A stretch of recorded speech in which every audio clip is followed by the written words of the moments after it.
All right. Well, we're here, but Nick is late, apparently. Uh, Yeah. Well, he's gonna make a awesome return. Like he's gonna jump in at I first. I hope so. I hope so. Oh, he's getting an error. He can't Ay, ay, sign ay. in. I don't know. Let me try again. What do you mean he can't sign in? Why can't he sign in? So that's technical errors on his end, I guess. But look, if you don't know who Nick is, Nick has done some great work. Um, and at one point he took over the Friday Q&A from Vanderklay, who was on vacation, right? He interviewed Vervaeke. That was amazing. I mean, he did a really good job with John Vervaeke. And if you haven't seen that, you should check it out. It's here. Uh, Nick also did a whole series on cults with Paul Vanderklay on his channel, and that's a hell of a playlist. That playlist is here if you want to check it out. And uh, we have actually had a previous talk with Nick, right? So, Well, um, I've had many talks with Nick actually. I mean, online. Yeah, yeah, Yeah. on my channel. Like there's a dia and embodying the logos where we go into a bunch of things about what it means to be in a group and stuff like that, which is still a highly debated or circumambulated subject. And he told his story, his personal story, on my channel, and then on the old Awakening from the Meaning Crisis Discord YouTube channel, he has his own series about cults and what it means to be in a cult. Like he touches upon that in my talk as well, but he's he's done a lot of thinking about cults, which are groups of people. Uh, He's been in four of them. yeah, So, and well, I'm gonna add one, but it's just that's gonna be sneaky. But oh um, no. but yeah, so you have a cult, which is basically a group of people organized around an individual, effectively, or like a group of individuals, which is an oligarchy, which is also like the same thing as a country is in some sense. But Right. Right. but yeah, like this cult is self-referential often, and like there's a lot of problems with discernment uh, around that. Like, well, how do you know that you're in one? Well, but cults Well, destroy discernment, so you don't know you're in one. Yeah, they anesthetize you.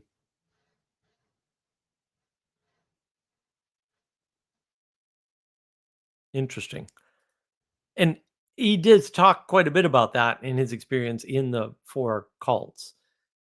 And when we get him in here, whenever his technical problems get resolved, yeah, I guess he's fighting with StreamYard for some reason right now. Um, yeah, I mean, maybe we can touch on that a little bit. But I'd love to figure out where he's been, because he sort of dropped off the map, and he did this before, like vanished, nothing on Discord, nothing in the videos, right? Just didn't show up, and he kind of reached out to us out of the blue, as far as we know, and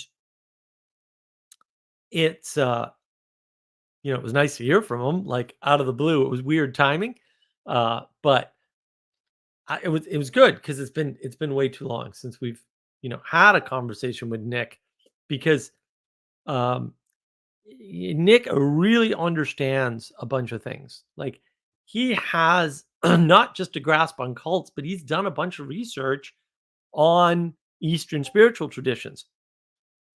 And he knows about these Eastern spiritual traditions very deeply compared with most people. And I would say he's read more deeply and carefully than most. Right? He doesn't seem to have that Western Buddhist sort of flavor to his understanding of some of these deep Eastern traditions, and that's kind of unique in my mind. but also he's a very deep thinker. He's fairly well read on the philosophy side, and far better than we are. That's for And, sure. he's smart, and also like he's had a lot of experience, right? Like four Right. calls is nothing, and like he's been in the stream of life and been blasted over in many different ways. So Yeah, exactly. Well, and he has an interesting style of communicating where he is able to garner that level uh of appreciation and uh acceptance for wild things. I mean, that when he's talking about his cults, those are wild stories, right? Those are not your normal run of the mill, you know, my father was an alcoholic and beat me stories. Those are like really out on the rim in terms of, experience. And um that's one of the things I like about Nick is that he just lays it all out there. Like, "Oh, yeah, I did this, and that didn't work out well at all." And he does it with such a good lighthearted, manner. It's sort of easy to listen to him because he doesn't seem to get as upset about some of these things as people would expect. So, man, I don't know what his technical problems are, but the to be fair, nothing has worked recently on the interwebs. But yeah, I think his sort of whimsical approach to things is unique, especially given the his cult stories are so good. Yeah, if you haven't checked them out, they're really good. And like the way he handled John Vervaeke that interview time, that was really amazing. Like he really has a way of getting people into the nitty gritty, without being confrontational, which I'm not a particular fan of, obviously, but I'm glad somebody can do it. It's well, and just that was at the point in time where we were like struggling to pin Vervaeke down, because like we noticed what the problems were, right, and like how they uh, yeah, like how they couldn't work out, but we didn't have a way to connect to Vervaeke and to his framework, and like Nick had the right words, and he could mention the right philosophers, and and so he could use all of these ideas that we've been thinking about, and like he just could apply them, and that's also the nice thing about Nick, right? Like then he's gone for half a year or whatever, and he comes in and he's like, oh yeah, this, and oh yeah, that's like I get that, or yeah. you're doing that, okay. Well, he's been a great mentor and friend to us on our little journeys through the meaning crisis resolutions. Maybe not personal, although maybe personal for one of us, right? But in helping people and figuring out how to express things to people and how people are stuck. He's always kind of been out in front, comes in and checks in every once in a while. Where are you guys at now? Right. Oh, you're there. Right. And so it's nice because, he's given us that feedback about whether or not we're on the right path. Right. And, uh, and that's been helpful because he's allowed us to talk through some of this stuff, and we've been able to figure out if what we're saying is actually contained within these other traditions, whether they're Western philosophical traditions or Eastern spiritual traditions, or standard Western religious traditions, because we have all of that. Oh, finally Nick gets here. All right.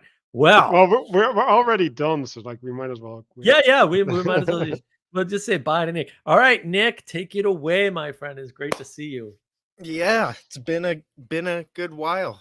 Oh, The And then he best. loses his camera. Look at this. Oh, and then he wait. He kills himself. runs. Here, Oh my lord. Why? Why?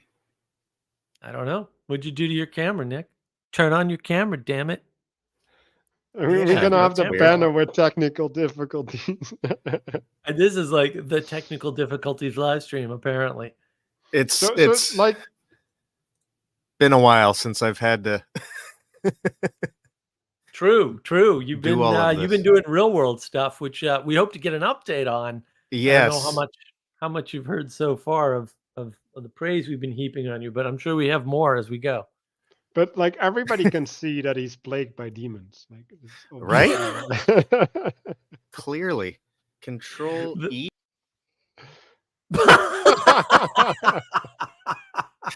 Does not work. That wasn't it. I don't know what you did, but not that. It's not reading my camera. It did initially. Yeah. Oh, no.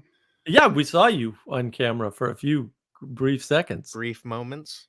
There's like a dot next to your name. I think. Oh, no, there's a settings thing. If you're on a computers. Yeah, and then it's like my camera actually disconnected from the computer. yeah, you hit it, so that might actually have happened. There we go. Now it came up as an option at least. Oh, that's good. Well, maybe we'll Start get you. cam. There we go. There we go. Oh wow, Nick, how have and you a new been? background. How have you been? Where have you been? Where are you now? Give us the update, man. It's great to see you. Yeah, it's been a long few months. The short of it is the housing situation in Santa Cruz crumbled underneath me shortly after my fiance moved in so we could save some money. So we were planning on moving up here to the Pacific Northwest well, for quite a while, but our plan was to actually make the move from Santa Cruz this upcoming summer. So like 6 months from now. And basically we just pushed that forward a year. We're living with my dad up here at the moment and just kind of trying to set down some roots and stabilize everything and save up some money. And that's where we're at. Great. You still the master knife maker, or what are you doing for work? I am currently working for a failing construction company. Excellent. So I've been doing that for the last 6 months. It's been interesting. I, basically no experience in construction up to this point. Obviously, I've worked with my hands a lot, and so I had at least somewhat of a skill set that transitioned over to it, but it's been very humbling, being the dumb guy at the job site for 6 months around a bunch of people that have trouble, with areas of information processing that I'm generally much more capable of. So it's been an interesting blend. Wow. Yeah. But yeah, at the moment, I'm kind of looking around, seeing what other job situations are available. Mostly just because the company really is, when I hired on, we had 12 workers in the field and 3 project managers. Now we're down to 3 guys in the field and 2 project managers. They closed down the office just recently. I've been laid off this week, which actually works out well because we got pretty crappy weather. But oh wow. Hopefully I'll be back at it next week. Oh, I thought I thought you'd be taking it over and turning it into the new Nick cult, but no. Okay. Not yet. Okay. Not Not yet. yet. Build your own house Maybe next again. week. Right. And tunnels, like we've been talking about tunnels, so like they're really important. Oh no, not with the tunnels. The Catholics have more tunnels than anyone else. I'm just saying. Anyway, well, that's good, Nick. That's great. So you're setting down new roots in the Pacific Northwest there, huh? Right. And I spent half of my teenagerhood here, or I guess all of my teenagerhood. I lived here for 12 years before I moved to Santa Cruz. Right. So I have a little bit of a basis here. I have a bunch of family up here, which was one of the big draws to coming up here as we try and kind of get ready to move into the next realm of or stage of life. Right. Yeah. It's been an adjustment, but a lot of benefits, a lot of recalibrating things, but no, that's have good. you guys? Well, things have been wild. Really was, especially lately. Yeah, the timing of you, popping back up, Manuel was like, "What the hell's going on?" And I'm like, I don't know. I don't know why he would pop up now. That's very interesting given everything that's been going on. I can just, we can invoke the hand of the inevitable, I guess, because I got nothing. I always have, I don't know why he popped out of nowhere this particular time and said, "Hey, let's do a live stream," like right away. Because usually you pop up and you come into the Discord server and you're like, "All right, how you guys doing? Where you at? How fa- how close are you? How far along have you gotten?" but but no, you're like, "All right, let's do a live stream." It's like, "All right, let's chat. Let's do a video. Let's do this." Yeah, so Yeah, we haven't captured the open-ended tellus yet. Like this is No, the open-ended Telos elephant march is on. I'm glad to see he's still there. He's still there, marching. Yeah, for me it was probably mostly just I had a week off. I've been craving these conversations. I was just talking last week with my fiance about how I feel like I don't even know if I can have these types of conversations anymore, just because it's been so long since I've engaged with them. Like my brain doesn't think in that way. So I Yeah. started, writing comments and digging in a bit more. And I'm like, okay, my brain still works that way. It just hasn't been used in a while. Oh, Michelle. Michelle is all happy to see you, Nick. See? Thank you, Michelle. Lovely. Nice to see Yeah. you. Hope you're well. What have you been commenting on? Because I haven't seen you in the comments, but I haven't really been looking necessarily for people in comments lately. Oh, I was commenting on the whole TLC arguments.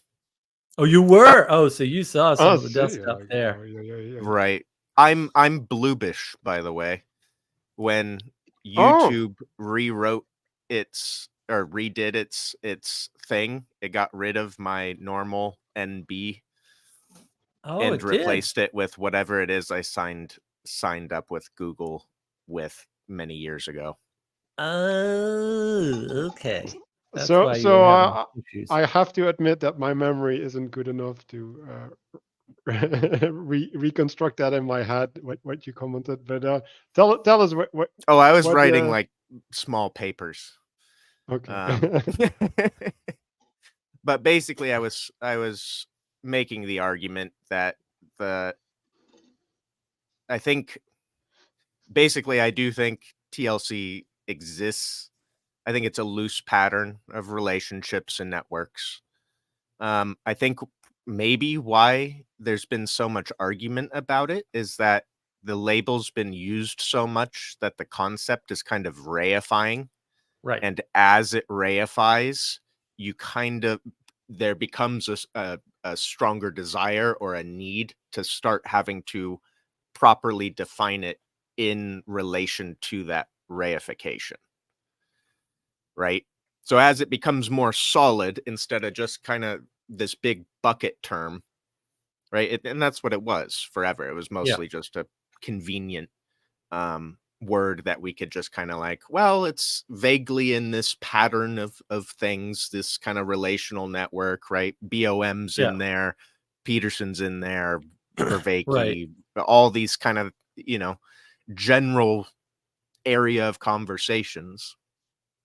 But it keeps getting used, and then it keeps getting used in different ways. And then as it starts becoming denser and heavier, and it starts feeling more like a thing instead of just like a general bucket term. And Mhm. as it reifies like that, I think that's where people start going, well, wait, what the heck is this thing? No one's properly Yeah. set boundaries around it. Well, Or I would say only certain people. Like some people want the boundaries. I mean, I think like for me, right, and people wouldn't understand this, right? Because I haven't gone through it. I've been through lots of online communities, and just to use one that's accessible, Awakening from Meaning Crisis Discord blew up in exactly the right, same way, right? Like they started doing stuff and they started naming stuff, but effectively there were too many rebels, too many right, snakes, and they just didn't want a thing because yeah, they could be part of a thing and that would get rid of their domicide problem. And maybe daddy approves of them again and they feel like the prodigal son or whatever. But ultimately they don't want the structure and they don't want the Right. judgment, right? Because if they have all that, then the problem for them is, well, now they have to admit they did something wrong. And Right. then they have to repent. Right. And that doesn't guarantee redemption. And I think a lot of people just jump straight to redemption in whatever form. There's different forms that people think of redemption, but the way they're talking, it's about redemption for them. Like, oh no, I want TLC to be this because it did this thing for me. And so I want it to do this thing Right. for everybody else. And it's like, but what if that isn't it? And what if it didn't do that for everybody else? And what if, in fact, that thing happened to you didn't require TLC or whatever it is you think TLC is? And that's where I've been really focusing. Like, and a lot of these people, for me, they're just rejecting Peterson. I'm like, why are you rejecting the guy who? Peterson is Was like like none of the Vervaeke's stuff happened. foundational. Yeah. None of it. But yeah, let me try and frame it a little bit, because I think when you see something, right, like when you see a spirit, or maybe better yet, an energy, because I don't know if it was an actual spirit, right? Like, because I think that's why you use the word loose, right? There's Yeah. like, and so when you see something like that, there's a potential, right? And so when you name it, you're trying to capture that potential. And like I was talking about that. Well, like then that potential needs to get ahead, right? Like it needs to gather under something to get a body.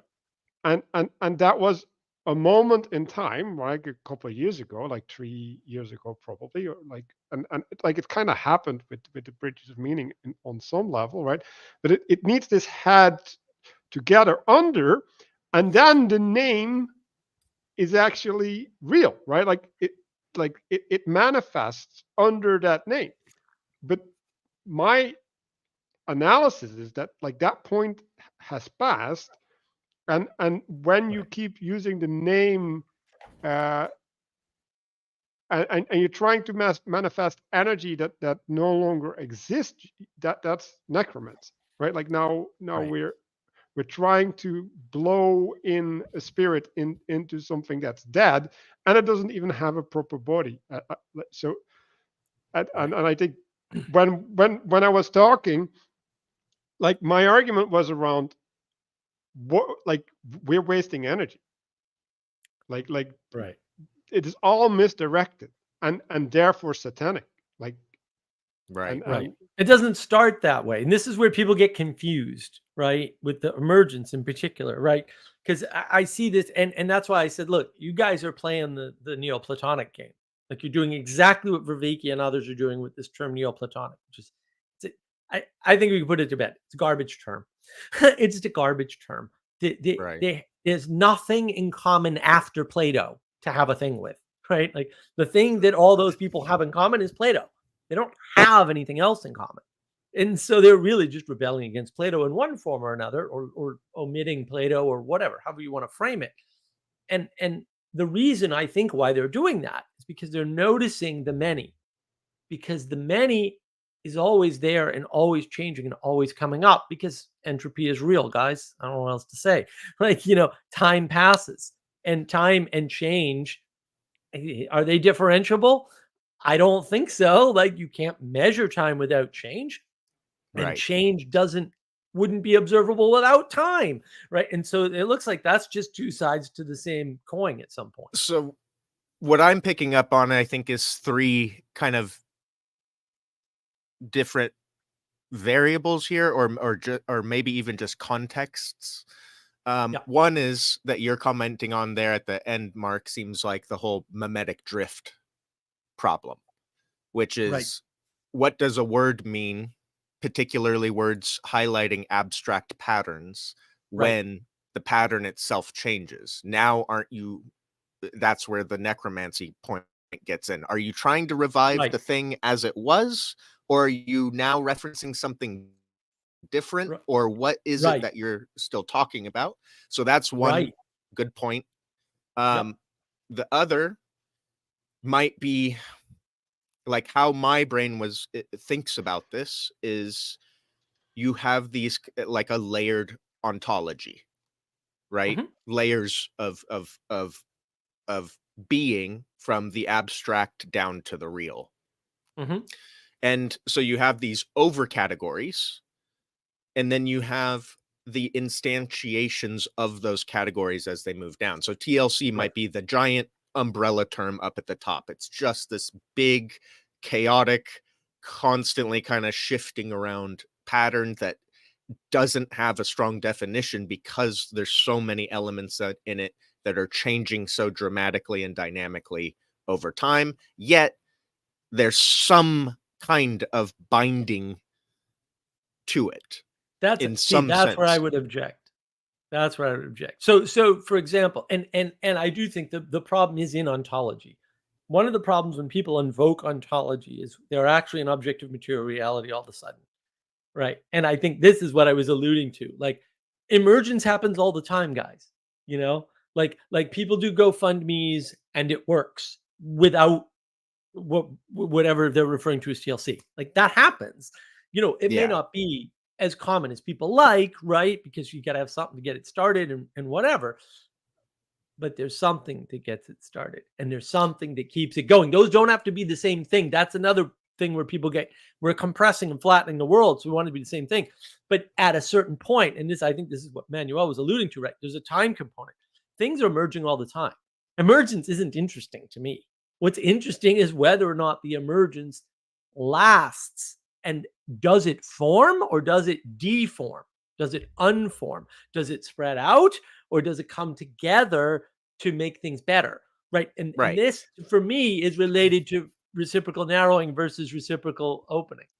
Yeah, and I want to take like a country, for example, right? So you could say, well, like there's a border here, right? And on one side of the border, it's the same nature, the same everything as the other side. Right. But when you look at the people, no. No. And so you can say no, like literally street no, by like street. Just the language that they use, right? Like the way that they I was just making a joke about how America's current borders are a little mushy. Right, yeah, well, right, or non-existent. Yeah. But no, yeah. I take your point. Yeah. Sorry, so there's something that's common in their identity, right? Because you could say, well, like they're suffering the same fate, right? Like literally, but they're not the same, right? And then you have this idea of a spiritual father, right? Which is a different way of binding than a nation has, right? So there's competing binding principles, right? Because a nation is still territorially locked, while the spiritual union doesn't suffer from the physical constraint in the same way. But it's important to see that from the outside you can observe something to be unified, right? Because that's the argument, like, oh, if aliens would come to Earth, what would they see, right? What would like, they see? They would see certain unities that are not unities, and they would see certain disunities, like America, that are a unity. Right. So it's really complicated with these identities, and I think it is. Yeah. I well, and to that point, you know, in many ways, many of the arguments would in the same way say that the United States is not a thing. Right? It does not exist. Right. Yeah, just like the Gulf War didn't happen. Like, yeah. But because it was something that was propped up by propaganda, and it's like, well, yeah, but like we have to relate to things in the world through an interface and a mediation, right? Because we don't have direct experience. Right. But the United States is a particularly good example, right? Because right now we're going through this confusion around really the ethereal, iconoclasm, and materialism. And those are all very close together linked, right? Materialism takes you into the destruction of the icons, right? Because you don't want things pointing away from the material anymore. It's flattening the world. Materialism flattens the world down to material. You know, why are Sam and Frodo going on a thing together? They must have a sexual relationship. They have to be homosexual.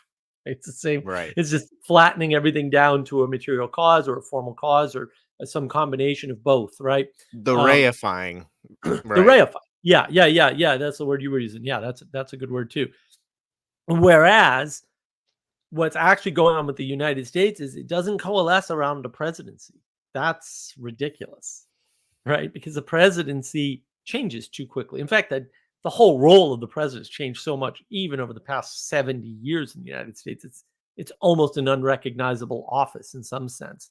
The whole idea of executive power is brand new. I would say the fight over executive power is Franklin Delano Roosevelt. It's not newer than that. and it wasn't taken up in the way that he did it until the 70s, right? That's when it started to Right. be that whole thing started to be taken up again. But what is the United States? Well, really, it's the Confederation of States that is behind the idea that informs the Constitution. And if you start to understand it that way instead of who's president, because that's going to determine the direction of the country. I don't know what to tell you about the last, say, 6 elections in the United States for president, but boy, did they not change the direction of the country. They reflected the direction of the country, and people get sort of confused, right? Right. But Well, when you don't have that sense, you think, oh, the United States is just whoever's president. yeah. And I would say that's definitely not how I think about. So I would make the argument that the America as a title functions very much in a similar fashion to TLC as a title, right? It has within it many conflicting teli. What is the teloses? Talloy, I think. Teloi. There we go. Some even overtly towards its own end that nonetheless are members of it by Yeah, definition. but I think you're making a mistake because I don't think those talloy create membership. Right. What it's sort of like it's sort of like if you Yeah. have an island of prisoners, right? They have something in common. They're all criminals, but their crimes aren't the same, and the way they see the world isn't the same, and their highest values aren't the same, and their virtues are probably non-existent. Right? And then you get Australia. And then you Right. get Well, and then you maybe. get Australia. Maybe, but the problem is that you have basically a bunch of people who don't agree, but are forced together in circumstances, and maybe they're forced together there for very good reasons. I don't know that's not particularly relevant, right? They're forced together for circumstances, and maybe it's the only It's place not that will open have them, participation. right? Maybe it's the only place that will have them, right? Or maybe it's Right. the only place they will stay because they don't feel like they are being imposed upon or judged or whatever, right? Or they feel welcome or whatever. Like, but does that mean that they have a thing together, right? Because again, and I made this argument earlier with the grocery store. A lot of what they're describing is literally experiences I have going to the grocery store. Like, this is not uncommon to bump into people and make connections and find things in common around an area that has things that you have in common. Like, oh, I like tomatoes. There's somebody there with getting tomatoes, and like that sort of thing actually happens all the time to all kinds of people that I know. Like, oh, I Right. went to a car show and I met this guy who's really into Mustangs. It's like, oh, shocker, you know. Right. like, but other people went to the same car show and they never met each other, and Right. they're all car people, probably, presumably. Although some people go to car shows are not car people, by the way. Right. True. I've been to many car shows and I'm not much of a car person, but that's because Right. of And my then and then dad. and then the question is, well, because this is going to be relevant, obviously, too. The question is, who's there with a positive affect is trying to be generative, right? I think that was Manuel's term, generative, for sure, right? And who's not? And maybe they're not, and that's okay because they're not hostile to the generative. But what if they're snakes? And I think one of the problems that we've run into in the world is that you know, you can take some world event, like let's just take the fake news flu, right? The fake news virus scamdemic. And we could say, boy, there were a lot of people doing a lot of bad things. Now, it doesn't matter which side of those issues or whatever, if you want to put it in sides, Right. you're on. It does not matter. The statement that I'm going to make is universal, right? Either way you look at it, a lot of people were possessed by something, right? And went down a bad path. And again, it doesn't matter if you're like pro-mask or anti-mask. It applies in both directions, right? Which is mysterious in some sense. Why does it apply equally in both directions? And so the question would be, you know, do they actually have something in common? What's really going on there? Why is it that that happened? Because some of those people are just too busy to figure it out. Even if they could, like even if they had the cognitive capacity to fall one way or the other on whether or not masks were a good idea, they're not going to, right? They're going to put their cognition somewhere else. But some of the people are there to divide. And I think the problem is when you have five, we'll say actual certified PhD scientists who do real research, like actually saying the same bad thing, because and it is another, doesn't matter which side of the issue you're on, masks or no masks, you're going to find five verifiable, upstanding citizens, right, that aren't doing it. Now the question becomes, because like theoretically, we can all agree there could be a snake in the garden, right? Right. But the problem, and I think this is the problem, and I think it's partly the internet, it's partly this, well, everybody can get along together or whatever. The believability of one snake, at least theoretically, is no problem. Now, I don't think people are believing in real snakes in real life, but five? Are there five? Because that's not a sellable message anymore. But when the pot expands to the internet, five is certain. Right? It's certain. And so now a sense-making tool we might use, rarity. Oh yeah, you've got a garden of this size, which is you don't with the internet, right? You got a garden of this size. So the odds that you're going to find more than one snake are fairly low. So if five people are saying the same thing, it must be true because there aren't five snakes. Right. That's not true anymore. Right. And you're talking about basically distributed cognition, how unstable it is in an environment like the internet, because what ends up happening is there's too much of everything all at once. And what it forces the person to do is to basically use precognitive filters to filter the information in the first place, thus basically boosting confirmation bias through the roof. Well, I don't believe in precognitive filtering, but Joey is glad to see you. Right, that's a dream team. Oh, wow, nice to see you too, Joey. Hi, Jerry. I'd like to believe Joey's optimistic outlook on us. Sounds good to me. I'd like to be considered. I want to bring in, like I was in the Breakwater Festival in Germany. We had a Mandela circle thing where it's basically there's a group of people in the center. You get to go into the center and then you get to speak. And so everybody from the outside had the opportunity to go in, and then you had this movement in and out. And so what happened, right? And we have to recognize that this is a highly selected group of people, right? With relatively common purpose. And there was a division, like a really stark division. And what was the division around? Well, some people wanted something. They wanted to get somewhere.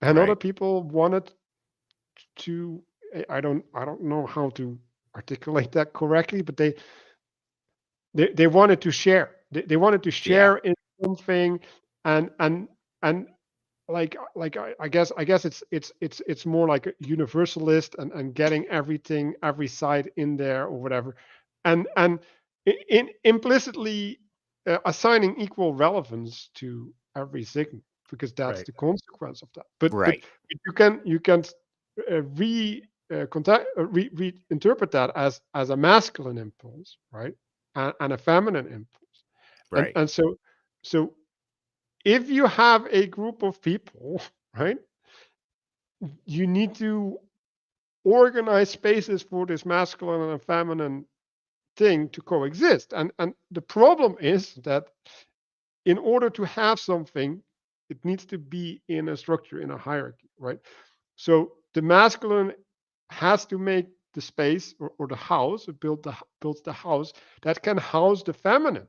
And so if you start using the feminine as the house, you get Yeah. the snakes. Yeah. Like, So this gets a while back, I was like, there's 3 variables here at play. One was the Yep. mimetic drift, the other was levels of ontology. Yep. I think the third dynamic here is that you can you can have the conversation at the level of what is ontology in the first place, Yep. what makes something real or not real, right? So that's one way to have the conversation. The other is what is health, right? You decipher what these systems or patterns mean, if they're self-terminating patterns, if they have a viral, like a negative viral quality to them, right? If they're parasitic, these are all totally fair judgments of a pattern. Um, but it's a different question than the ontological one. Now, but well, they're I want related, to but they're correct this a little bit, because I okay. think there's some framing that you want to use here, right? So there's emergent things, right? And they don't have a standard, right? They don't have a telos, they don't have a way to be judged, right? So you can't determine their health. And then you have things that come from above that emanate, right? And they are measured by the standards from which they emanate, right? And that allows you to determine the health of that emanation. But the health only exists in relation to the ideal. Like, the health doesn't make any sense without the ideal judging it. Yeah, that's the emergent difference between emergence is good and being is good. Right. And So, that and depends on a good idea of what creation is, right? Because if creation doesn't emanate from above, then emergence has to be good because I mean babies emerge, man. So it must be okay. right. Well, I wouldn't be so quick to make the judgment in that sense. There's an interesting thing here because again, how I'm imagining, I'm picking up what you guys are saying, definitely. Um, what's interesting, so when you use a title like TLC, it is absolutely it's emanation or Well, you're trying emergent. to. Yeah. Emergent. It has and it the feminine quality is a great way to view it because it's just a bucket term, Right. right? No, no, But within I'm the cat, no. let me finish just for a minute so I can at least communicate how I'm picturing it. I'm not saying Mhm. you have to believe it. Within that giant bucket term, you then have, say, bridges of meaning or estuary, right? And like if people want that feminine kind of sharing thing, they go to estuary because the whole point of it is the murky water, right? Mhm. It's the place to do that. It has no goal other than this kind of meeting of two conflicting things. Perhaps something new emerges from it, but it doesn't have a clear telos. On the other end, you would have like the I forget what the heck it was called now, the EX90 project, and then the Exodus people 90. Yeah. Exodus 90, right? Project. Then, like, that certain group of people went and made their own little group or a method to share how their progress was with it, and then they all supported each other with a Yep. very clear telos in mind that they Yep. used their relationship to. So But what if there's no crossover at that's all between those groups, which is what I'm seeing? Like it just they have nothing in common. Nothing.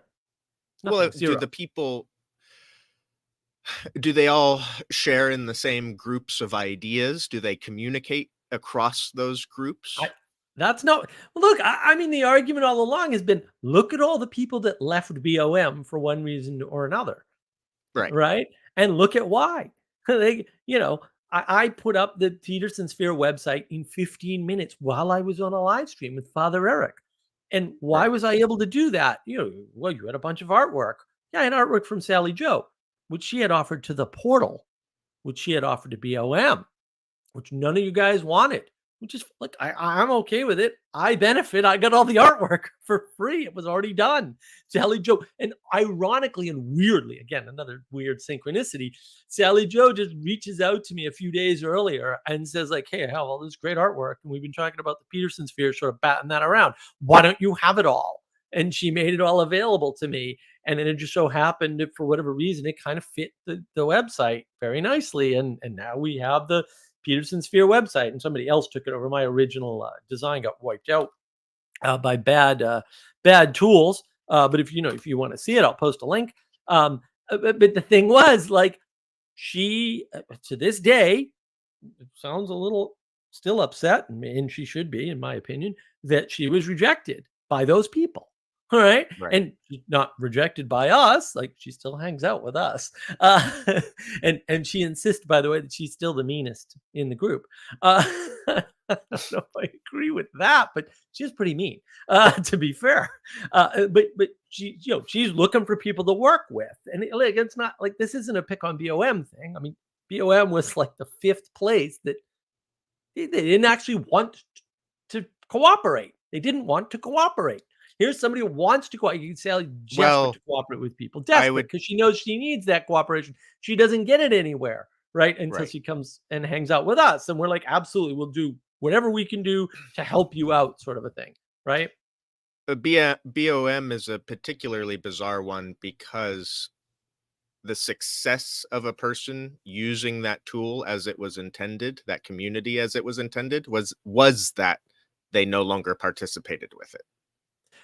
Yes. That was the condition of success. Yes. So you end up with now you're in a, like we were talking about before with mimetic drift, you're in a community that has a astronomical level of entropy in its meme because the people that actually used its telos appropriately are no longer there to hold its telos in place, and you get a least common denominator factor of the people that stay end up being the ones that couldn't use its teleology correctly. Well, I would disagree. I mean, I don't think all things have a teleology. Like, I don't think you can apply ontology universally. I think that's one of the big problems with the thing. If you follow my Twitter, the Age of Gnosis, right? The problem with the Age of Gnosis is that the Age of Gnosis, one of the problems, the Age of Gnosis says everything has an ontology. And I don't think everything does have an ontology, which is ironic because on the one hand, ontology is the thing everyone's fighting because ontology is the description of the hierarchy. It's a definition of the hierarchy, right? And everybody's trying to flatten the world and get rid of the hierarchy. And at the same time going, no, ontology. Well, that's because they're trying to re-enchant the world scientifically, right? But there's another form of re-enchantment around this. We used to call it the parabolic way of knowing, right? Now we call it the poetic way of knowing. There's another way to do that. That's non-ontological by definition. It's anti-ontology. And I think that's the difference. I think the thing that Joey was very much on to, thank you, Joey, thank you, with BOM was this idea that, look, you have a place that you're at and you need to get to a new place. And in the middle is this brackish water, this estuary. So we got to hop over that with the bridge because there's sharks in there, man. And you don't need any of that. Fair enough. Okay. And this is my outline. So of course I'd agree. Of course, I think it's a good idea. But take it seriously for a minute, right? And I know you will, but I'm just more for the audience. Take it seriously for a minute. Now, I think what you're seeing is some of those pillars that were they're not even pillars. I forget what they're called in bridges. There's caissons, right? That were holding the bridge on one side or the other, right? And this goes right back to Peugeot and Peterson. Peugeot saying, and this got brought up again recently. I think Vanderklay brought it up. He's got one foot on two islands and they're spreading apart. I think the same thing's happening, right? Like the bridge can't hold because I don't think it's spreading apart. Actually, I think it's crumbling. right? And that seems to coincide with crumbling of something else, by the way, right? Right. Which is a totally fair argument. And I would agree that a community or a relational network of people that is built in this way, that is lacking those hierarchical qualities, this is why I was going towards health, that we Right. would describe as healthy, Yep. will necessarily die a lot sooner than the healthy thing. Yeah. Right. So that's why I was bringing that other bit in. Again, I think where I struggle is with the problem of the ontological hierarchy and how it I do not like not using ontology. I don't like that poetry has no ontological status, that it is anti-ontological. Because to me, that makes it sound like the only real thing is like the matter, or right, the chair is real, the chair has ontology, but the description of the chair has no ontology, or the relationship of the chair to the person sitting on it has no ontology. But here you get into subjectivity, right? Like because all I'm hearing, right, is like, oh, like there's a group of people and they're eating the same food, right? For example, Vanderklay's videos, right? And oh, here's a group of people and they gather in the same location, right? Right. For example, Bridges of Meaning. And it's like, fine, but like when you have a group of people eat the same food, what do they get out of it? Like, are they all liking it? No, they're not. So they're having completely opposing experiences, being exposed to the identical thing. Stimulus. Yeah. No, I know, no, but no, this no, doesn't. no, yeah, but not only stimulus, like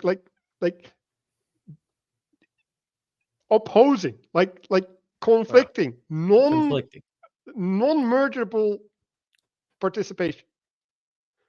Like it's you can't unify these two things. Like I said in the Mandela Project, right? Like when you want to get this one thing out of it, right? Like, oh, I feel insecure, right? And I want to get security from my participation. And you get to a place where you get truths thrown around like no business. You don't feel secure. And these two things cannot coexist in the same space.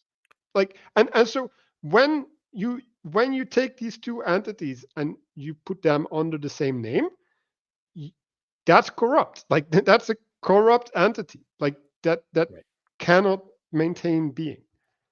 I agree. Okay. I didn't disagree. But again, I'm not question. See, now it's moving again in the direction of what I would consider health. Of like, yes, you can put those things under the same name. It's just the half-life of that category is astronomically low. No. But you're putting them under a false name. Like that's just lying. Like that's not like the fact that it has a low half-life means that you're not true. Like you right. Like, and I think the missing part really is that nobody wants to take Peterson seriously when he says what you do matters, right? Because it matters what you name and it matters how you name it.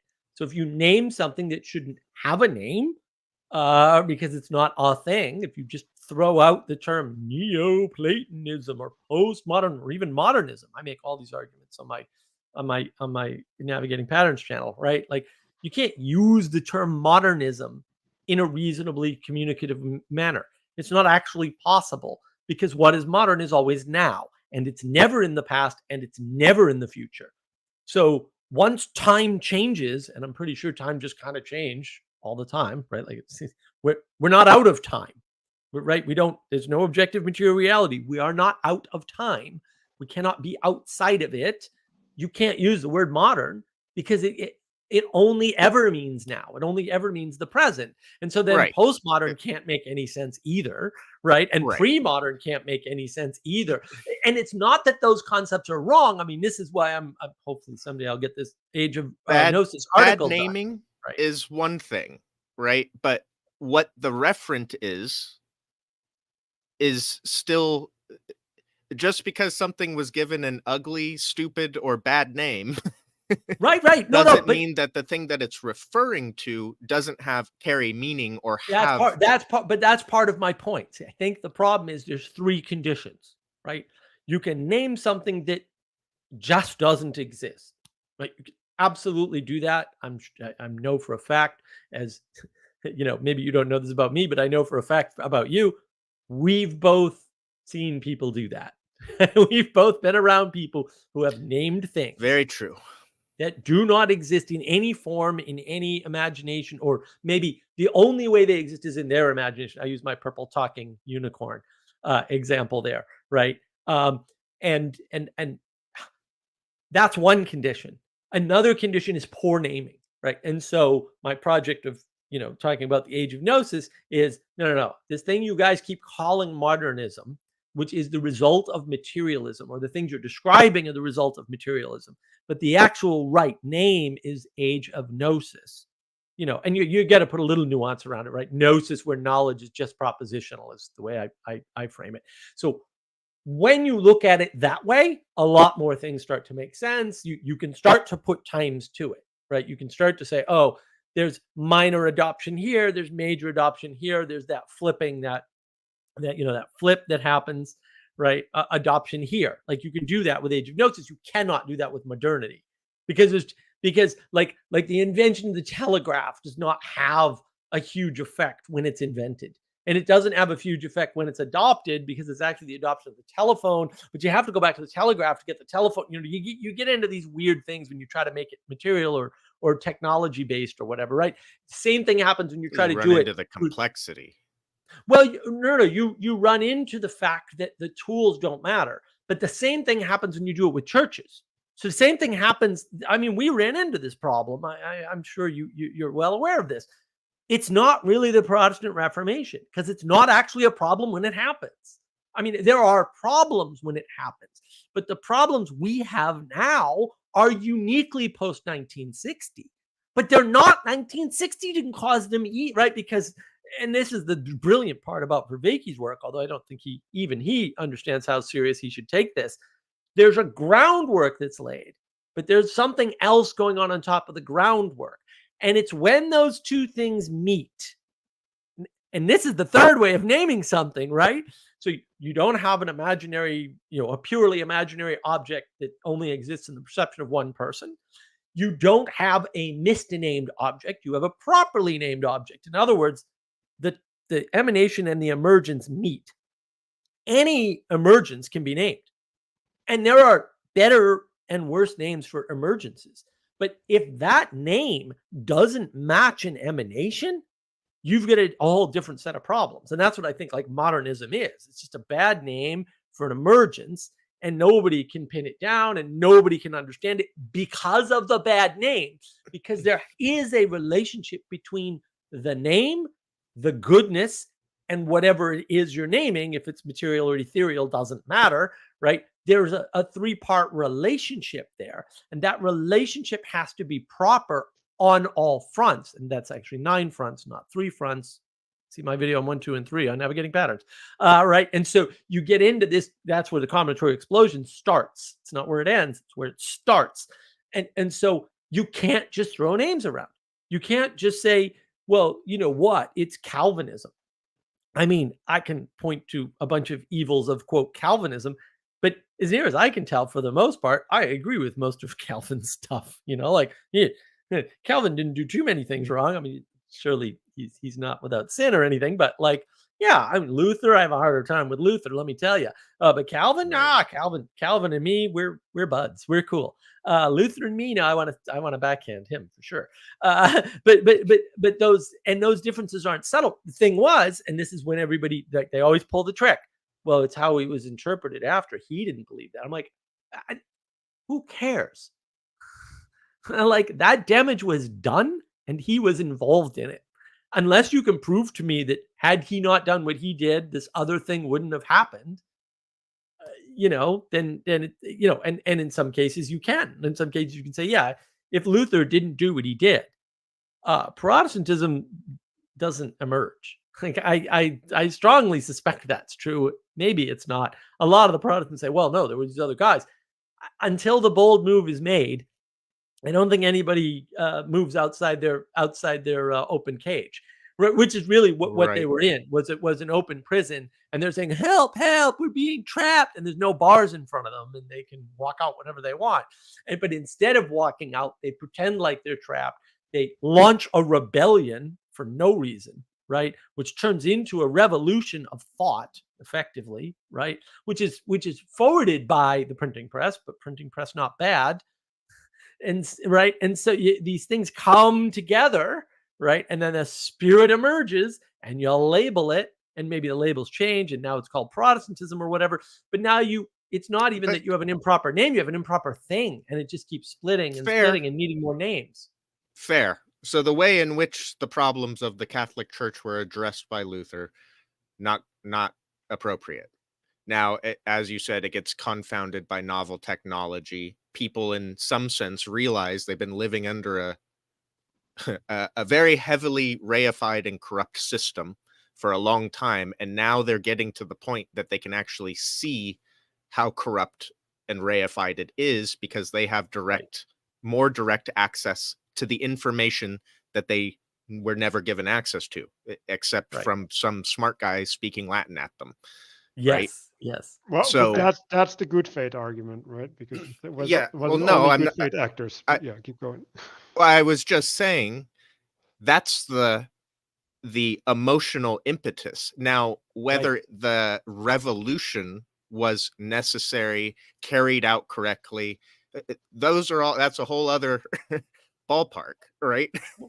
Right. Well, then Whether that's it the was snake argument. appropriate, whether the response to the realization was appropriate is I would probably say no, that's not the right way to do that. But at which hindsight's 2020. But to go back to eating from the same food, right?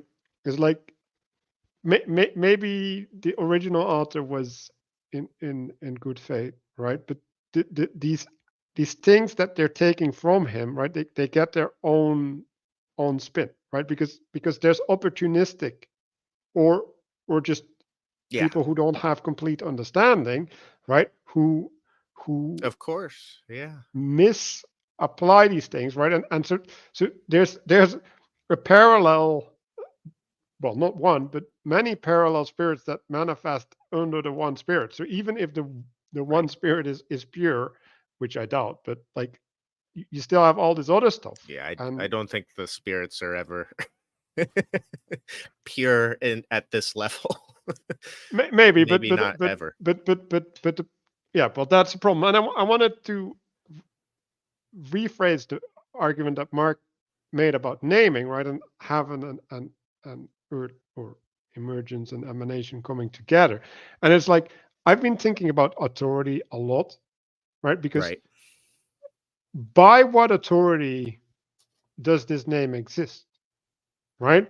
And so to have a crude argument, it's by the frame, right? Like the framing, right? So this little corner is a framing, right? So framing, right? So you say this is a valid framing, and therefore I can give this name. And then it's okay, but where's this framing coming from, right? Like is this framing under God's authority, right? Like is that flowing from God, or is that flowing from you, right? Is this serving a purpose to you? And I think that's the two poles of authority, right? Like there's autonomy, right? Like naming yourself or naming things for yourself, and then there's the divine name. And the problem is like what you try to validate, Nick, it's all coming from the person, right? So it's for my purpose, right? Or for the way that I can see the world, TLC is useful. And it's like, well, yeah, maybe, but it's false. And I think fair, but you have thrown out almost all of your own cognition at that point. No, not at all. Nick, let me put it this way. All right. Awakening from the Meaning Crisis server, the religion that is not a religion. So we've already got a suspicious name. Like that's Right. just like nobody wow. I get what you're doing, John. I get what you're doing, but also No one likes that one. Yeah. no one likes it. But they try to do it, and John explicitly says, "I'm not going to lead this. I don't want to become a cult figure." Blah blah blah. Right. So Right. what you have is a naming. Someone does the name, gives the thing a name, and walks away from it. Says, I want nothing, no responsibility for this name. This is where the problem comes in, is that you need authority and you need leadership, right? Because somebody has to set the bounds of the structure and somebody has to lead that structure. Like there has to be a head of the structure. It doesn't have to be a person, it doesn't have to be the same person over time. There doesn't have to be a single authority. The authority doesn't have to be the leader, but in some cases it can. I would call those rare cases, by the way, but whatever, doesn't matter, right? And this is why I thought that Father Eric's Friday question from a couple of weeks ago was perfect. What is the telos? What is the head? And what is the structure that you're referring to? Because in order for thingness, in order to qualify as a thing, you need all three of those. And so if you're naming and you don't have those three elements, or however you want to think of them, properties, I would call them aspects. I think that's better, although none of them are quite right, we'll say.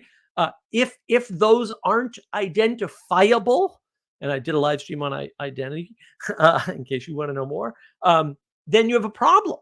And that problem is you have an improper name.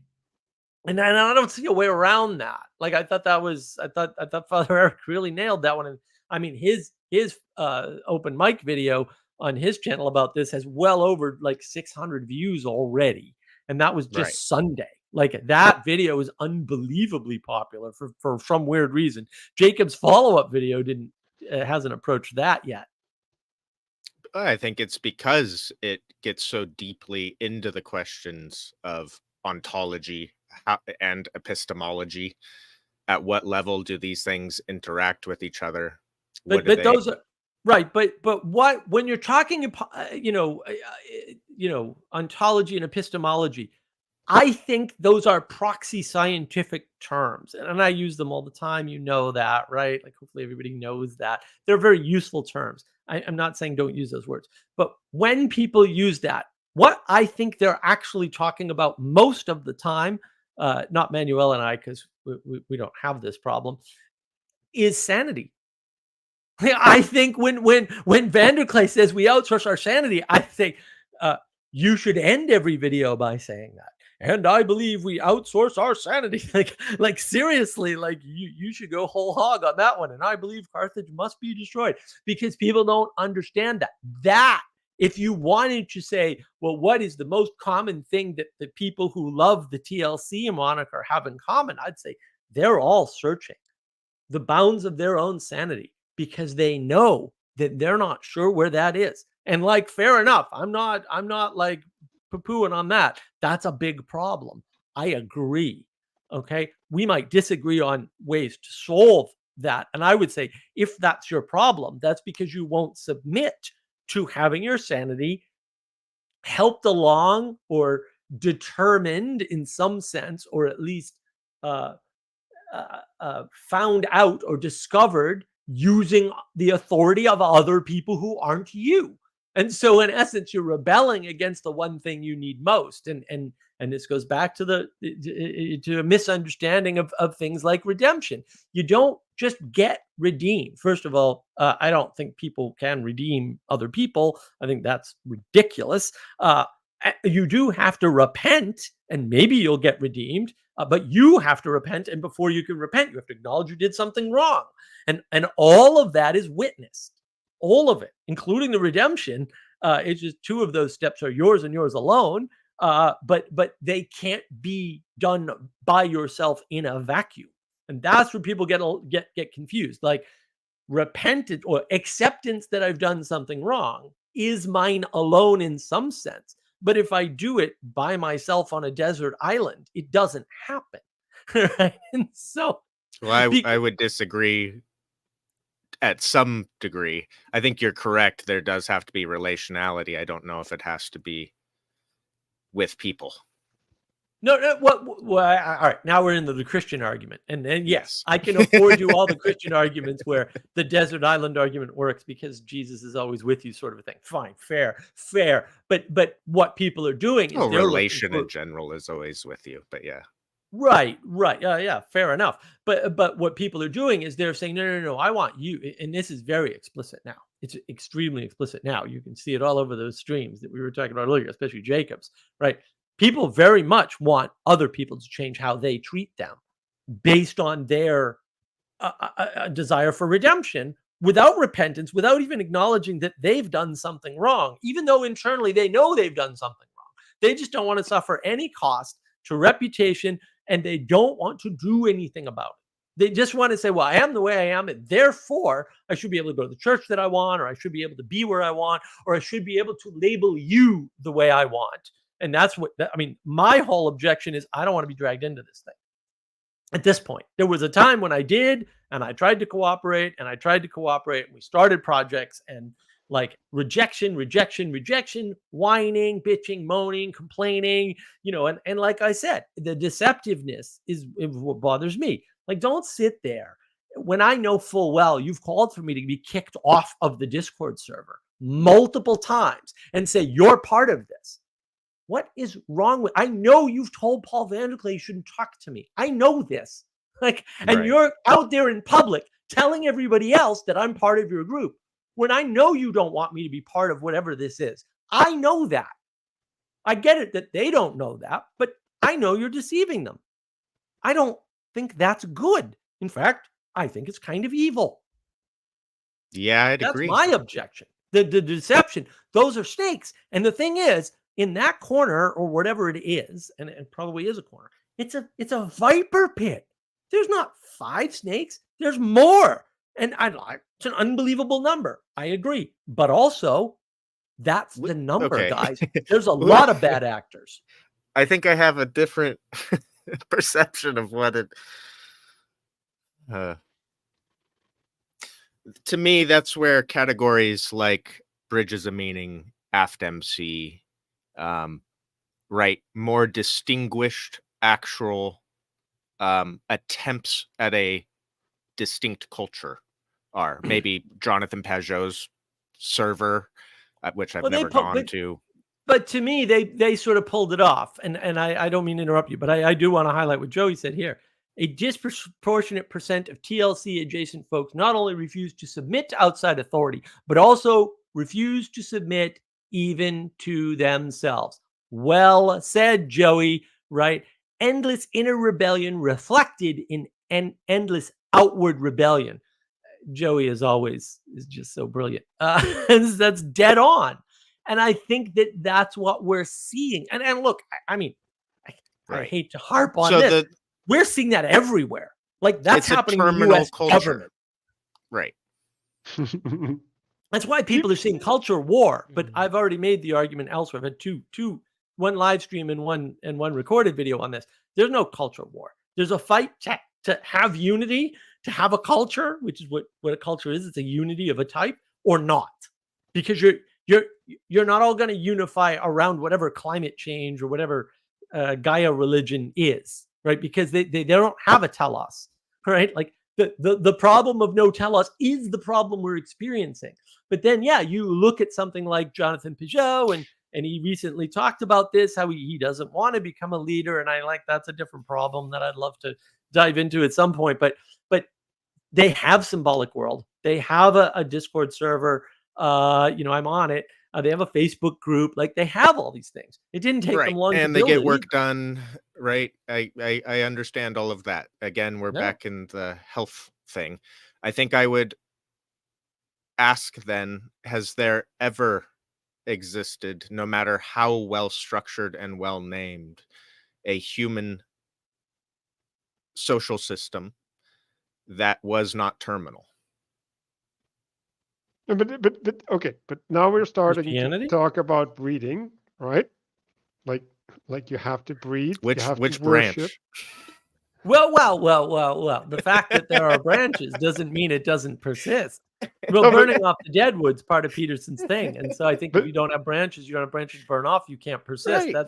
That would be my argument BOM, for AFTMC, open-ended telos. symbolic world. But okay. So I wanna put in some context still, because I like to reframe things, right? So first of all, I want to do the favorite thing for everybody here, which is introduce the elephant metaphor, right? So we're all in a dark room, right? And we're touching the elephant, but maybe there's two elephants, and we're giving them the same name, Right. and Or it's maybe like, there's 10 elephants. right? Maybe everybody has their own elephant, right? Like, so and then we start arguing, like, what's the elephant like? And then it's like, well, okay, like, Don't touch my elephant, bro. like maybe like these elephants are all body parts of a bigger elephant, right? But instead of like naming the bigger elephant, we identify the body part as the whole body, Right. and like that's two directions, right? Like, so one is down and the other one is up, right? So that's the layer of ontology that you're talking about. Like, and these questions aren't easily Well, and the answered. whole point of that whole elephant metaphor, right? The open-ended teleology. Yes. The reason it's framed that way is it's meant to be a synthetic term, right? No, In no, the but sense the of synthesis of two counter, right? Emanation and emergence, right? It's like you can't. yeah, To be but fair, like all naming that is just emanational done by a person is bad naming. No, Right? no, You no, no, need no, no, no, no, no, no, a no. synthetic. no, you can get lucky. Like, You can get lucky. That's one fact. But look, there's a fundamental difference between saying Platonic thought and Neoplatonic thought. One is possible and the other is not. I'm not saying- Neoplatonic sounds open-ended because I'm not it just saying there says aren't new. better and worse. I'm just saying all of them are fundamentally degrading. I don't think they're degrading. I don't believe that at all. I mean, I think that's So basically entropy doesn't exist on certain names. yes, I can Right. say that things that are entropy outs- is yes. less likely, that it No, has no. better resistances, not that No. it doesn't exist. No, there's things that are outside of time. there are No. definitely things. Yes. Even when Absolutely. we say the word God is platonic, outside we of no time. longer Like, use hello. pneuma as a Like, word. So when God we is read outside of Plato, time. He's eternal. Okay, like some angels Huh? are eternal. God is outside of time. yeah, but it's also not a Jesus was there, like, at creation. Like he's also outside of time. okay. Right. Well, the Therefore, degradation of the words propositions. we use to describe emergent phenomena is also outside of time. I'm confused. No, the That's propositions. God's words, right? Like, The confusion is around propositions. Propositions are based in language. Language is based in materiality. Materiality is subject to entropy. Therefore, any words you use to describe something are subject to entropy. That doesn't Right. mean they have to succumb to entropy because they can change over time. And so while the Greeks had different words for these things, there is a translation. Now, that's not true for all languages, by the way. It might be true for most languages and most words in most languages, but it's not true for all of them, which is really weird, right? Because it gives you the sense that maybe these and some things, because entropy exists, also decay, right? And so if there are no more polar bears, right, that concept goes away. The concept of a white bear that lives in the super cold climate and eats seals is gone because there aren't any anymore, right? And so both are subject to decay in some sense, but that doesn't mean they have to decay. That the fact that they can change, right? This goes back to the branches. Well, you have a branch, we start using the word gnosis, and then it just so happens that in a twist of ridiculous irony, it splits up and now we have 7 different meanings for the term gnosis, but actually the concept is still there. You are literally describing what I was describing, which is that you have an open-ended teleology. No, You it's have a not. No, the point. teleology's not. No, the teleology Well, yes, is the teleology is directed towards the pattern that's changing. No, the the pattern pattern's ain't not changing. changing. How is the pattern not you just said you can adapt and translate. Like above is always above, dude. Like I don't understand.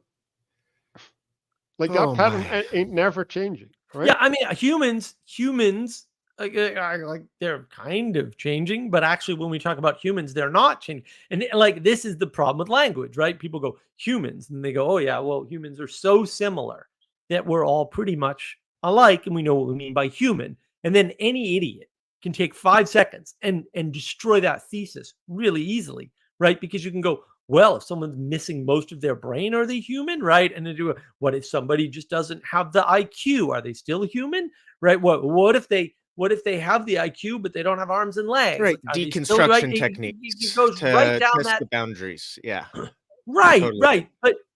But at the abstraction layer, which is what we're talking about, there's definitely a human. There's definitely a human, and we can argue about where those boundaries are, but those are the branches again.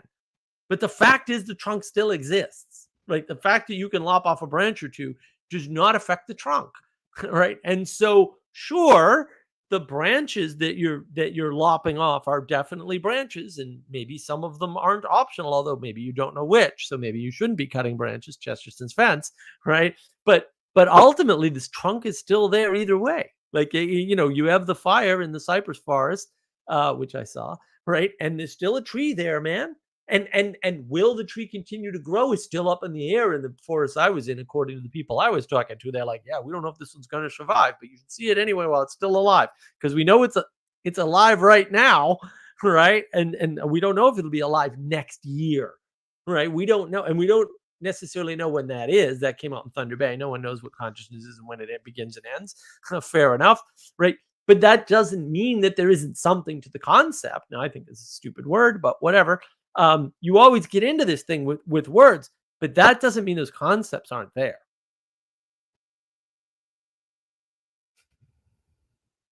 And that's the TLC argument. So in the same way that Platonism exists and Neoplatonism cannot, not redeemable. It's actually not redeemable.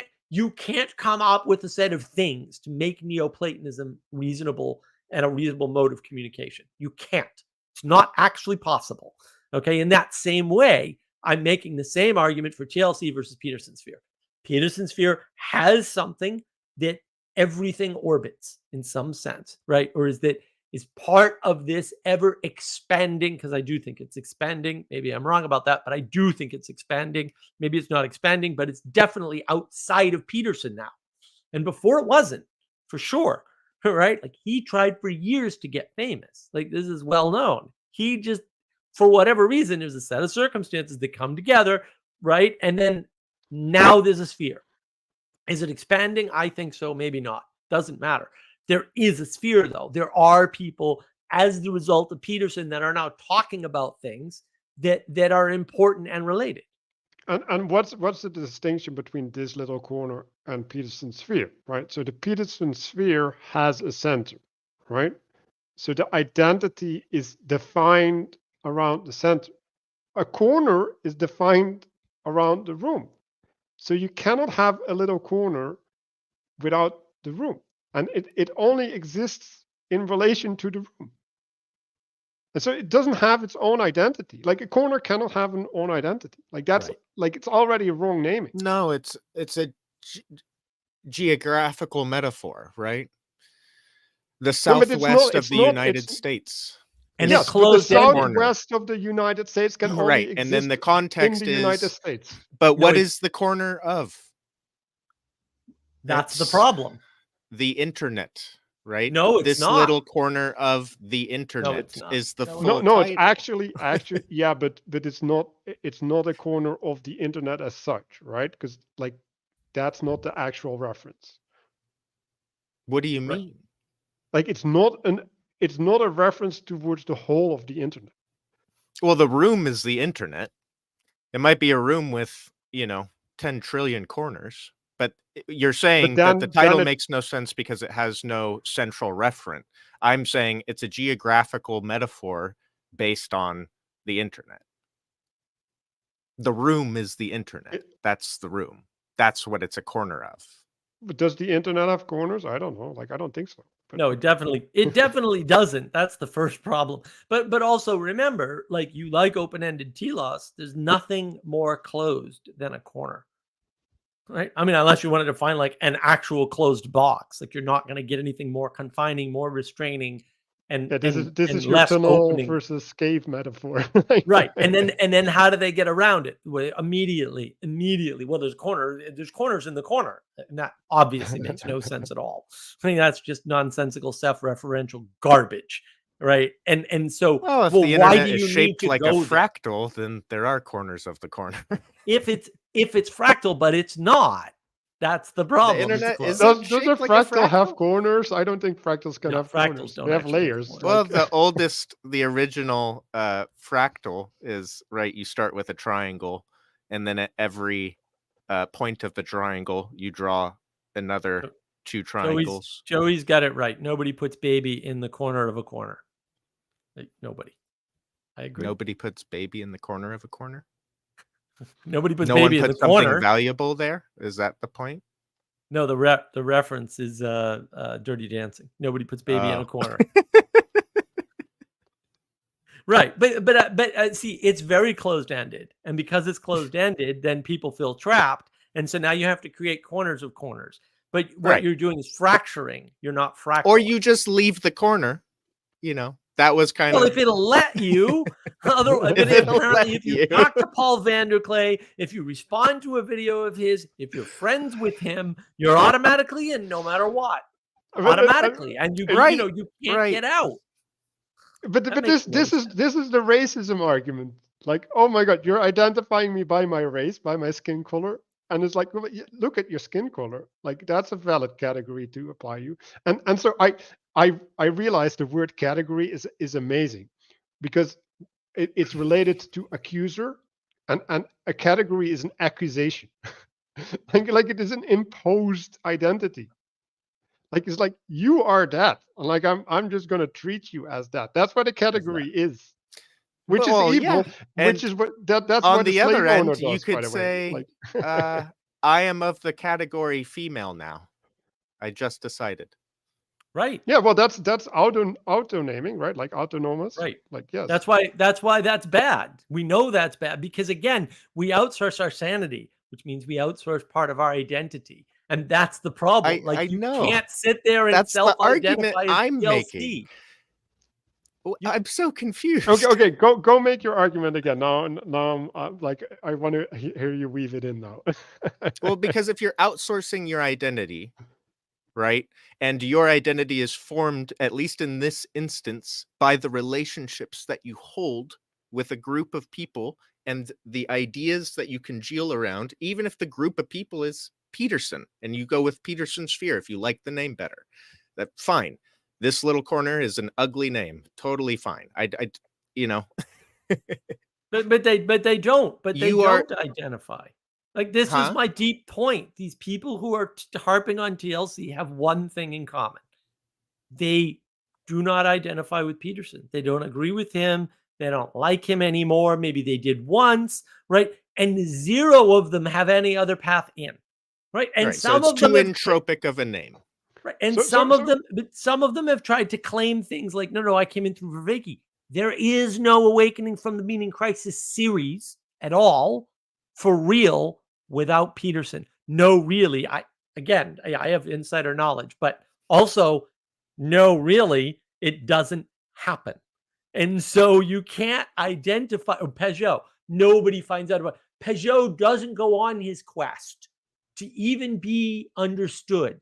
He's happy with him and his brother talking their secret symbolic language without Peterson. It doesn't happen. It will not happen without that. It is fully dependent on Peterson, who is fully dependent upon a bunch of other things, which again, maybe Well, we could that's get the into, other but problem, right? no, but that's not a problem because that's the argument. The argument is without that lightning rod, without that, in this case, great man. I don't like that argument, but whatever. There's something But to it.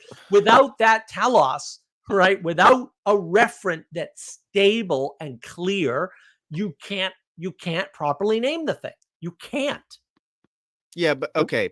But then isn't in the same way that Vervaeke, certainly his recording of his lectures is 100% dependent on Peterson having done it first and becoming so popular, right?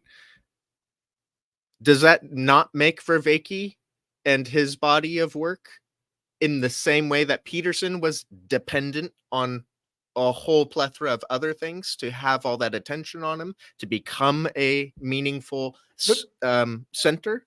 Like it feels but like now you we're can, talking about spirits, right, or blood, right, to use Christian Right. language, right? So there's a father, right, or multiple fathers that spiritually allow you to exist.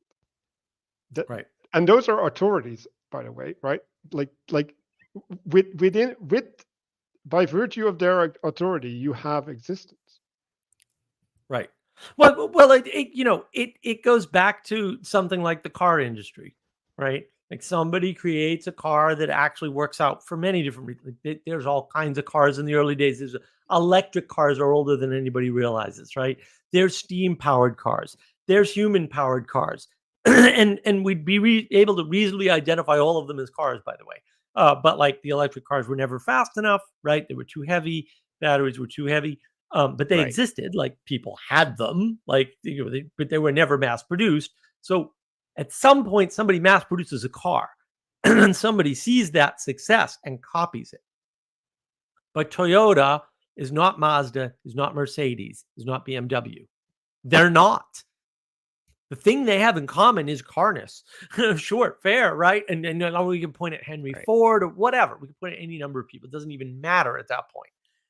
But we can point at something. And so, sure, in the wake of the success of Peterson, however that happens, we have a bunch of other car manufacturers coming up with their own cars. But Vervaeke is not on the same mission as Peterson by a long shot. Peugeot's not on the same mission. They don't have the same audiences. There's some minor overlap, but again, the defining feature, and I think it is a defining, this is the problem. It is a defining feature, was what Joey was talking about earlier.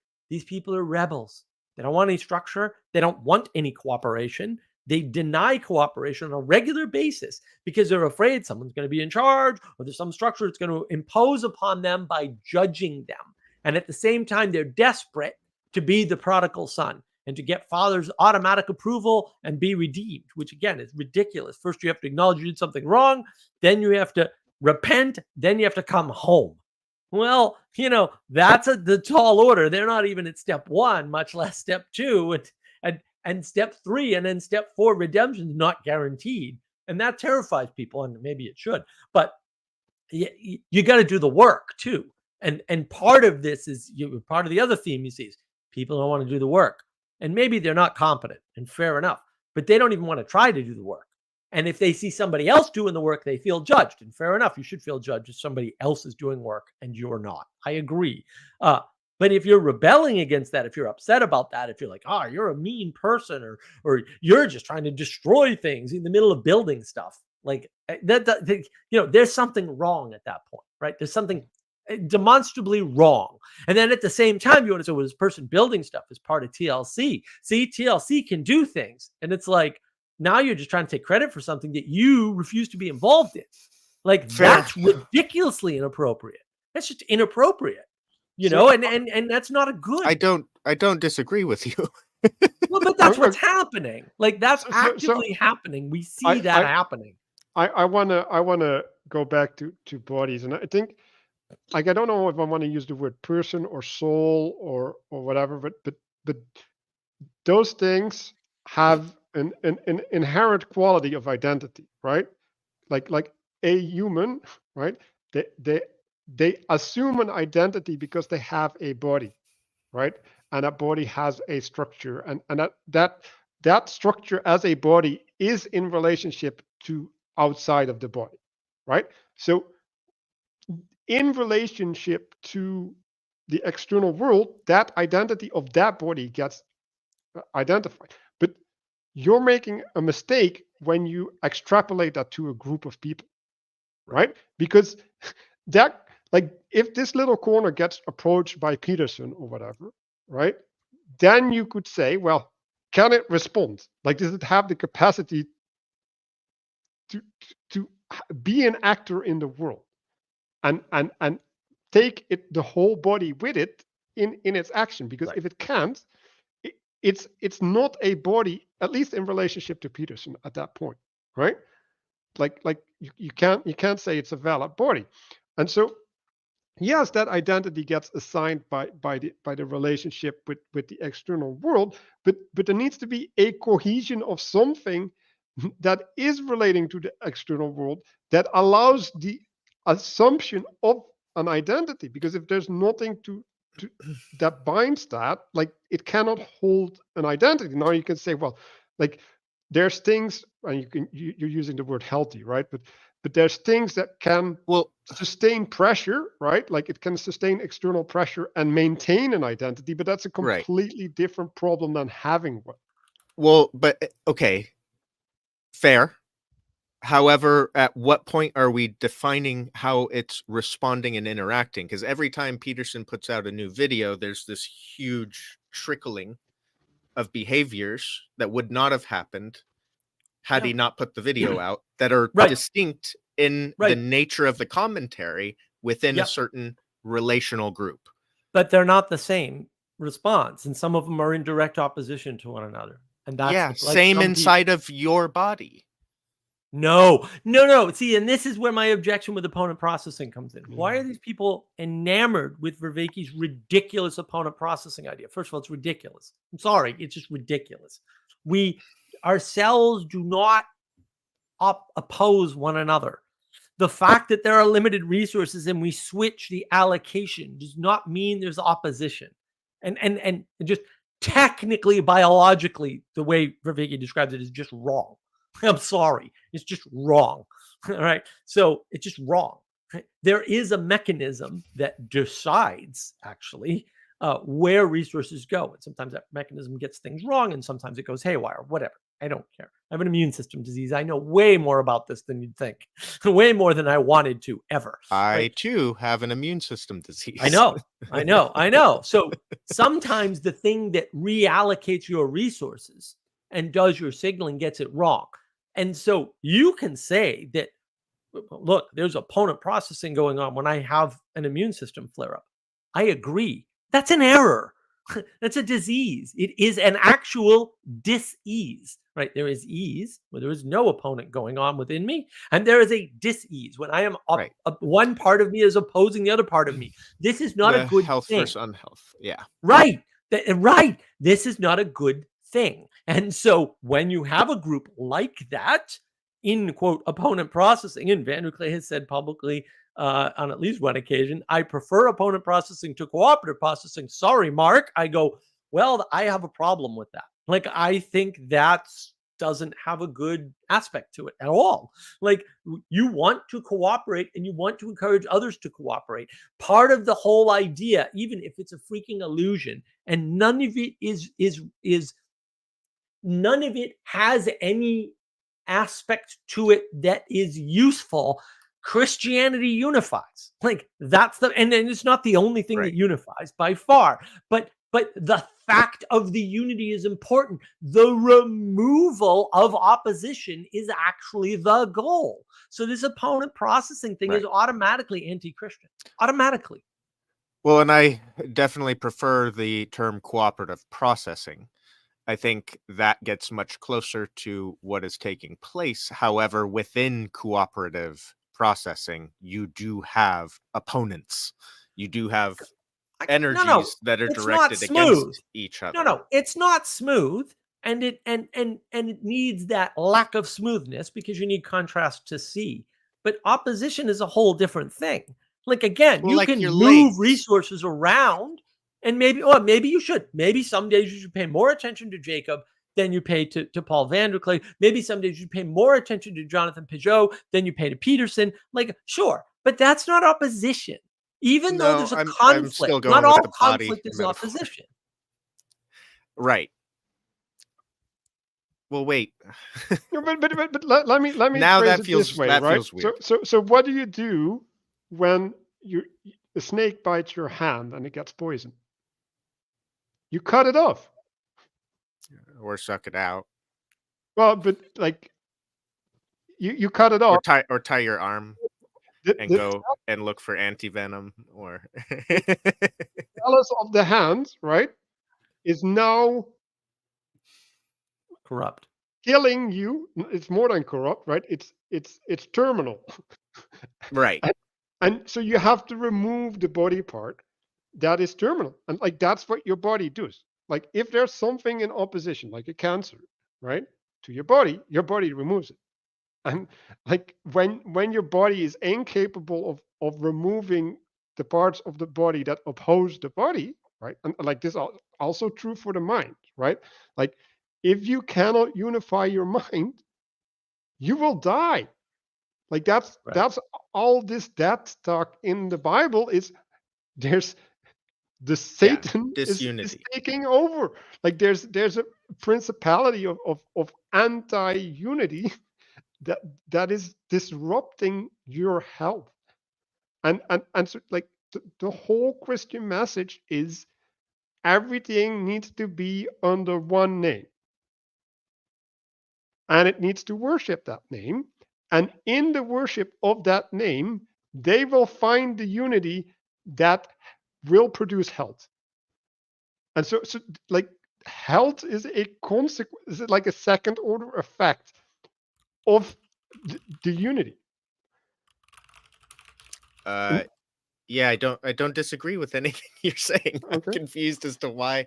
Okay, Well- so what I'm saying is that within a unity, you can still have things that oppose each other.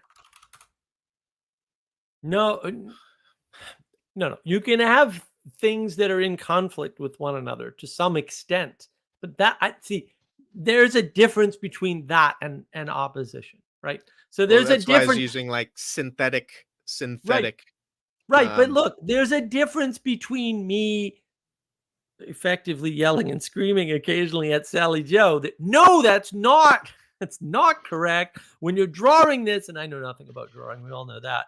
I can barely do circles on my board. Obviously, we can see that.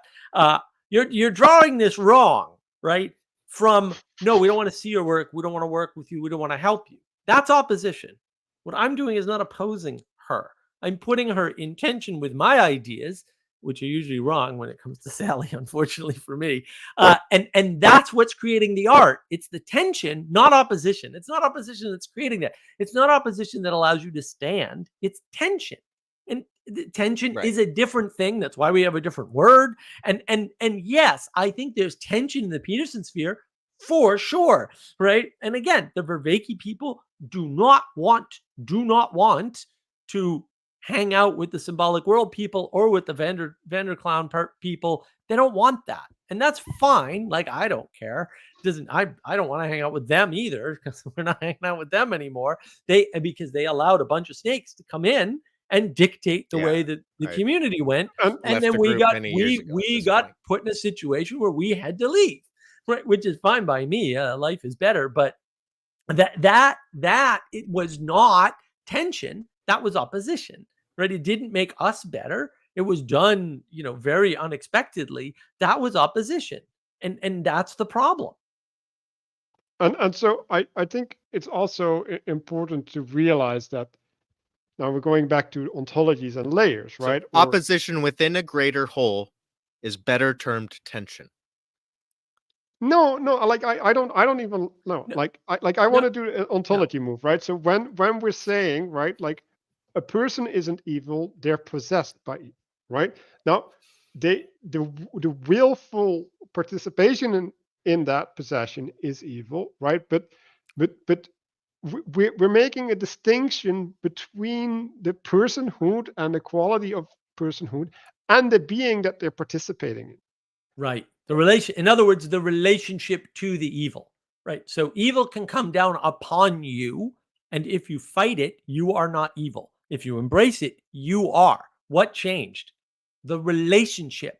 And so when your relationship is one of opposition, you are denying or rebelling against the unity. You are in rebellion, right? When you start making statements like, you don't really mean that, or without knowing the person in particular, right? Or well, there's no way that person's mentally ill. Are you sure? Because I've actually talked to them, and I know you haven't talked to them, and you're making a claim about what I know about somebody that you definitely know nothing about.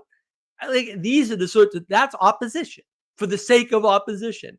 That's not tension. That's not challenging me, right? Challenging me would be, how do you know they're mentally ill? Do you have evidence? And of course I always do, but whatever. We'll pretend like I occasionally pull that out when I don't have evidence, because that's never happened. But so we'll have to pretend. Yeah, I'm pretty serious when I say things, right?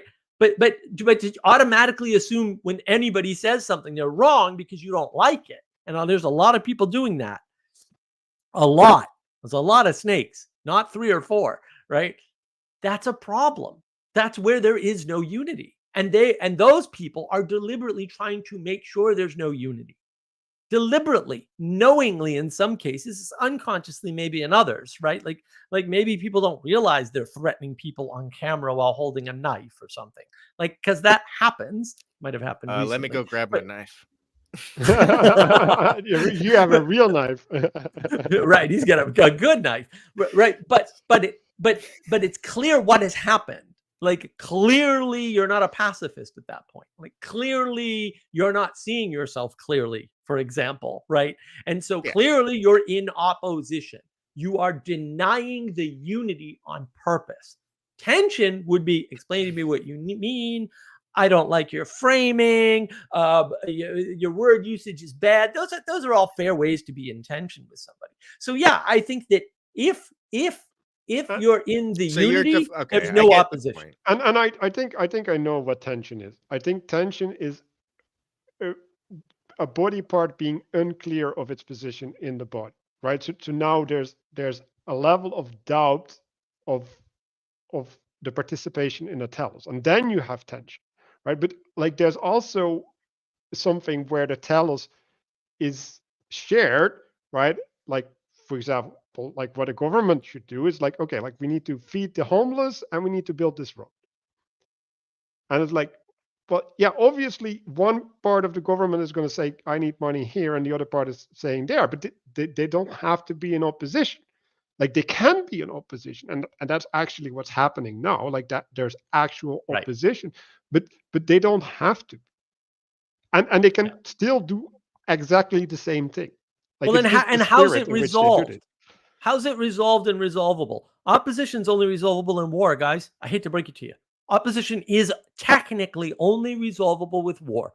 You want a war? That's how you get a war. You start talking about opposition, you start talking about binaries, you're talking about, right? You divide the world that way, right? Yeah, but that's war where two people don't want to fight. And how do you resolve tension? Fair enough. The thing that resolves tension is the authority. The authority comes down, right? And maybe the authority is not, we'll say, the final word, oddly enough, because there might be more than one authority, right? Ultimately, even the authority may bow to the leader. They say, well, this is definitely wrong, but you know what? For the sake of unity, even though the authority says this is the wrong thing to do, we have to follow the leader. It's not optional. We know the leader's making a mistake, but bringing leadership down, and this goes back to my culture war argument, bringing the leadership down is not the solution. And this is why I think Sam Harris's talk about coming down the peak and going back up, not that it's wrong, it strays into dangerous territory, because it says it's valid for you to regress or go back, even though all these people say we can't go back. Weird. It's valid, right, to do that in certain circumstances, but actually the thing we need is unity. And the only way to maintain unity is, to some extent, ignore some small number of mistakes, right? But on the other hand, push back on certain other mistakes. And we've lost the ability to tell the difference between those two things, because at some point we're just like, well, I think the most, the most important tell of a good person versus a bad person, or a good president versus a bad president, is whether or not they've had sexual relations with that woman, right? Whereas, well, I think it's whether or not they, whether or not they had bad business dealings in the past, or what I think is whether or not they said they would do something that they didn't do, right? And this goes on and on and on, but clearly some of these are more important than others, right? Clearly there's a relevance realization process that needs to happen, right? Relevance realization is just prioritization or ordering at some point. It's not only that, but that some point relevance realization is tied up in prioritizing and ordering things and saying, this is more important than that, right? That's got to be part of relevance realization somewhere. And so that's the skill we've lost. And I think that's why Vervaeke is rediscovering it. Peterson kind of talks about it in different terms, right? Jonathan Peugeot uses the problem of attention, right? Or the world is attention, right? They're saying roughly the same thing, not exactly the same. They're all talking about the same thing. And again, that's why it's the sphere. You start looking at the overlaps between Vervaeke's work and what Peterson says, and they're pretty much 100% with slight differences in language and slight differences in focus. Same with Peugeot, right? And Peugeot knows this and kind of says it up front, I would say. Although he's heavily focused, obviously, on the symbolism, whereas Vervaeke's heavily focused on the science. But that's different from opposition. Opposition is like these presumptions that things are wrong, or presumption that leadership itself is bad, right? Or presumptions that, who are you to be an authority, right? I'm just gonna rebel against the authority or the leader, or both, because they're there. I don't have a good reason. I have hypothetical reasons, like in the future they may do X, right? It's like, well, maybe, and maybe that's inevitable, but maybe there's no choice. Like maybe you don't have a better option but to go down that road with that leader or with that authority. And I want to add this idea of the left hand and the right hand, right? Where there's things that are internal that need to be maintained, and then there's the relationship to the outside, and those have different rules, right? And so when you start using the right hand, right, the imposition of force or agency inside the body, which is what an operation is, right? You mess things up, right? Like you disease yourself, you hurt yourself. Now, sometimes with the snake example, that's necessary, right? But when we're stuck in an age of gnosis where we think we can know things, and that we can use tools to organize things in the world, we start using right hand actions inside the body, and instead of handling things with grace, right, and giving this body part that has its identity by virtue of being part of the body, right?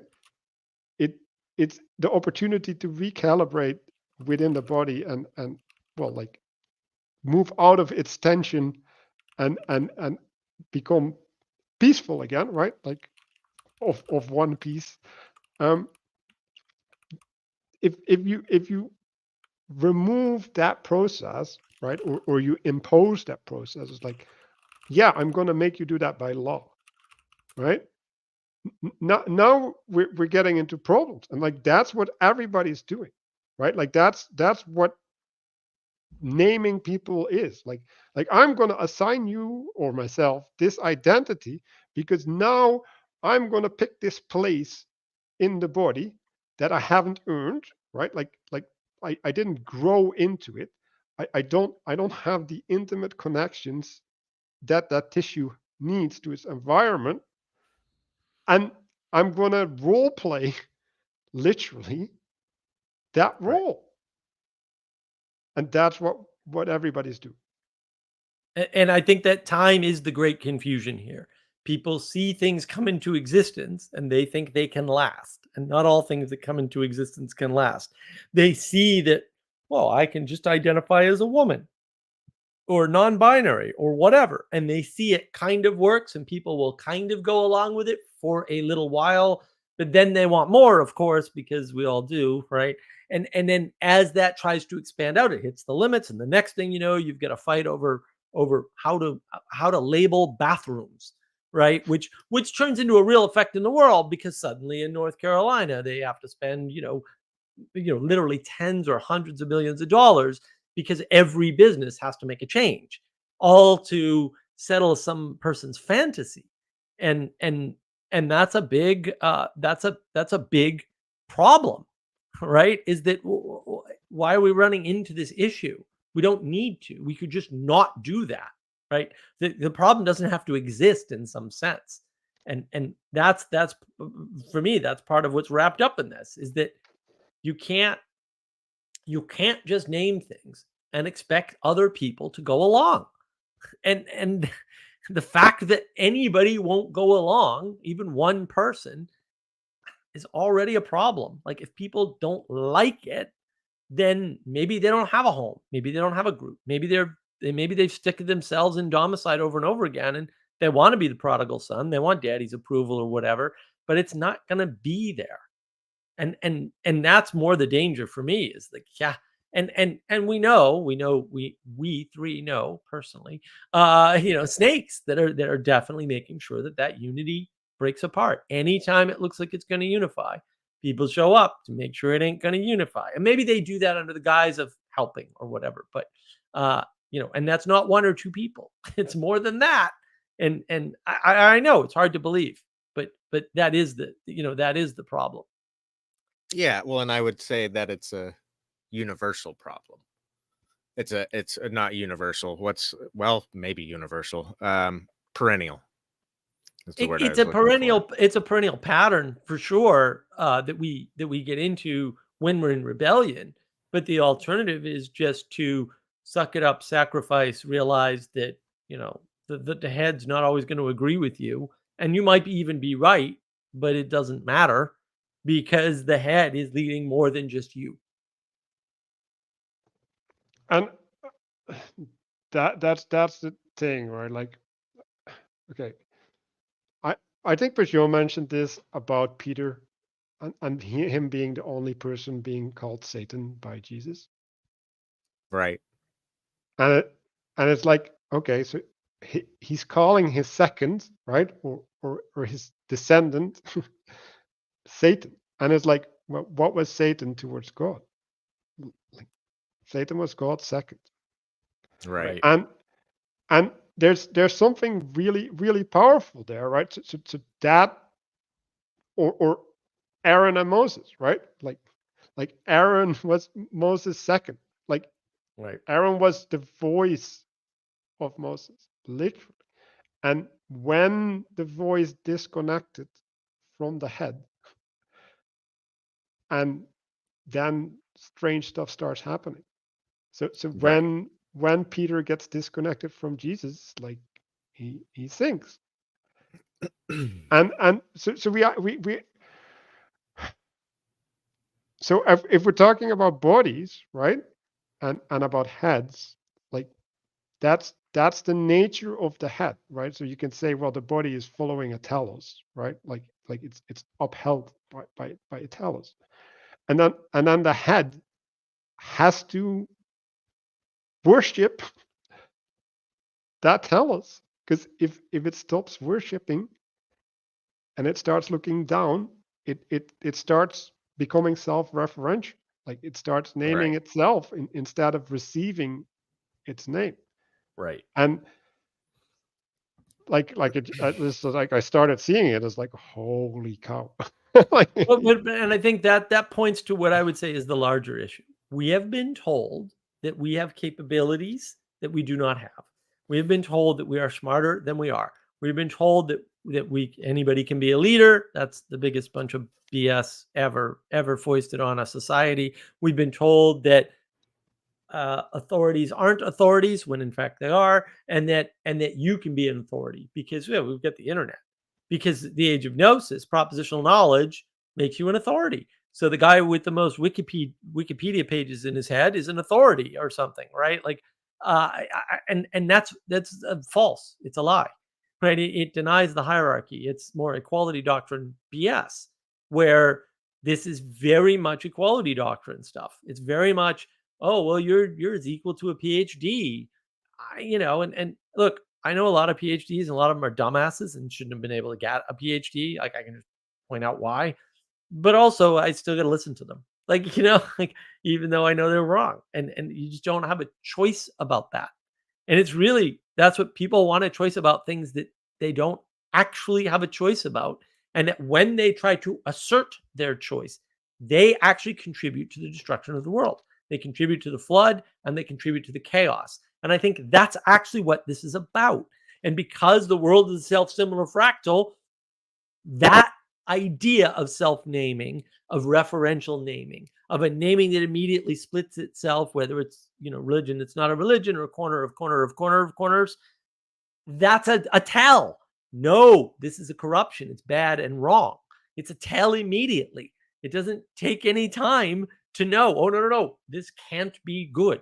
Can't be. It can't have any goodness in it. Will it be redeemed by God? Maybe. I don't know. I'm not God. I'm not going to pretend. But that's not our job. It's not our job to decide, but it is our job to act. And we have to act with the information that we have. When we see something like that that's clearly not good, we should act in a way that's appropriate, right? And try to bring about the good rather than try to feed the thing, right? You don't want to feed the bad thing. That's you don't want to fall to the woke, in essence, right? You don't want to say, oh yeah, absolutely, you can name yourself whatever you want. You can just be non-binary. In fact, because you can do that and you're equal to everybody else in the world, they have to play along, because that's effectively what we're doing. And I'm like, well, first of all, it doesn't work with me. I don't have to play along. If you want to make me, you can try. I don't think it'll end well for you, because I'm rather well physically trained to kill people. And if you try to force me to do something, you better shoot me, because it's not going to work any other way. But then, of course, you won't be able to force me to do anything because I'll be dead. Like, the cooperation. Well, I feel like is this inherent. is very similar to the argument I was trying to make, in the sense that, for example, if TLC is just a group of relationships and Right. interactions people have around a certain set of figures, and then you're sustaining those relationships and connections, then it seems like you would necessarily have to submit to the title, or else divorce yourself from the relations and networks, right? Like, a divorce isn't a divorce unless you properly cut off the relationship. Again, are you saying that every person I talk to, I'm part of whatever identities they care to make me part of? No, I would say I- that if you are automatic, Nick, if I'll it's do it. defined as No, Nick, having a I'll do it. I'll stop relationship talking to Vanderklay entirely. I'll never talk with- to him again. I'll never look at a that's not video the of this. argument I I'm will. making. If that's what it takes to get out of this madness, I will do that. I Okay. will. I don't know why I should have to, but like if people are going to impose on me repeatedly over and over again, well, yeah, then you'll leave me with no choice. Now, I don't think that's good for Paul Vanderklay. I No, I don't think he it is, doesn't and benefit that's from not the that. point I'm making. I'm making a point about what forms membership in something in the first place, and then you're arguing on the point of self-definition. And that's where I'm like, well, wait, doesn't No, that no, no. still apply? Membership is subscription. America right? is an unhealthy thing. What does it take for me to no longer consider myself an American? Yeah, but membership is a subscription. I'm being forced with the title of American. No, you're not. No, you're not. You can move. You can leave anytime you want. Like that's what people miss. Like, no. You can. Why can't I stay here? renounce your Why can't I citizenship. stay here with the Because relationships and in the geography, but because just say because I'm no because longer there's an American? because there's hard constraints in the world, right? Now I don't, on the internet, you don't have the same nature of relationship. So again, if I watch somebody's videos, why does that put me in their group? Like, what if I disagree with the videos? Why Yeah. am I actually part of a group that I know I disagree with? that I publicly disagree with in many cases. Uh, Obviously, I'm not. Like, I can watch Ben Shapiro and go, Ben's a lunatic, because sometimes I think he's a lunatic. I can do that. That doesn't put me in the Daily Wire lovers group or in the Right. Daily Wire group. It doesn't put me there. That's the quality of the relationship, the intimacy actually matters. I agree. And that's why the I agree. quality of the relationship is the one quality that all of these relationships actually have in common is still Peterson. It's still not anything else.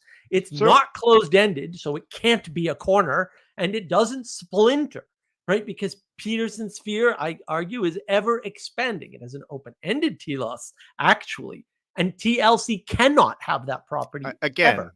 that's totally fine. If it's a better name, that's fine. I'm not trying to, I'm using the term TLC just because it's been what's used. I think it's highlighting a pattern that exists out there in the world that we interact or do not interact, or interact in a certain way with, or don't interact with a certain way with. You can call it Peterson sphere, you can call it whatever, right? I'm just trying to make, I'm trying to clarify how you guys are splitting. No, you can't call it whatever, and you can't include everything in it. And again, that's really where the argument is. The people who don't agree with Peterson, fundamentally aren't in the sphere because they don't agree with Peterson. But it's more important, right? So, like Nick said something important, right? So there is a quality of connection, right? That defines something. Then the name is the quality of connection. Like, that has to be the name.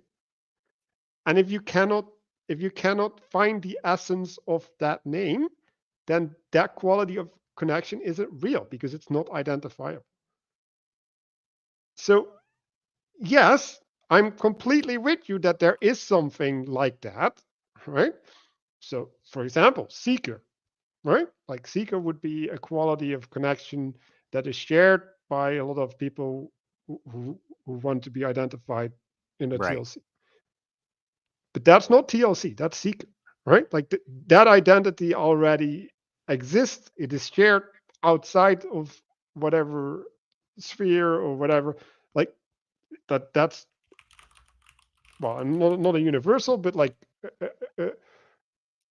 a non-conditional category or something, right? It's just like you have a universal relationship towards something else, and that's recognizable by everybody, and therefore we can say that is a quality that you exhibit, and therefore we can classify you as that. And to go back to the America thing, right? Like at a certain point, America is imposed by force. Right.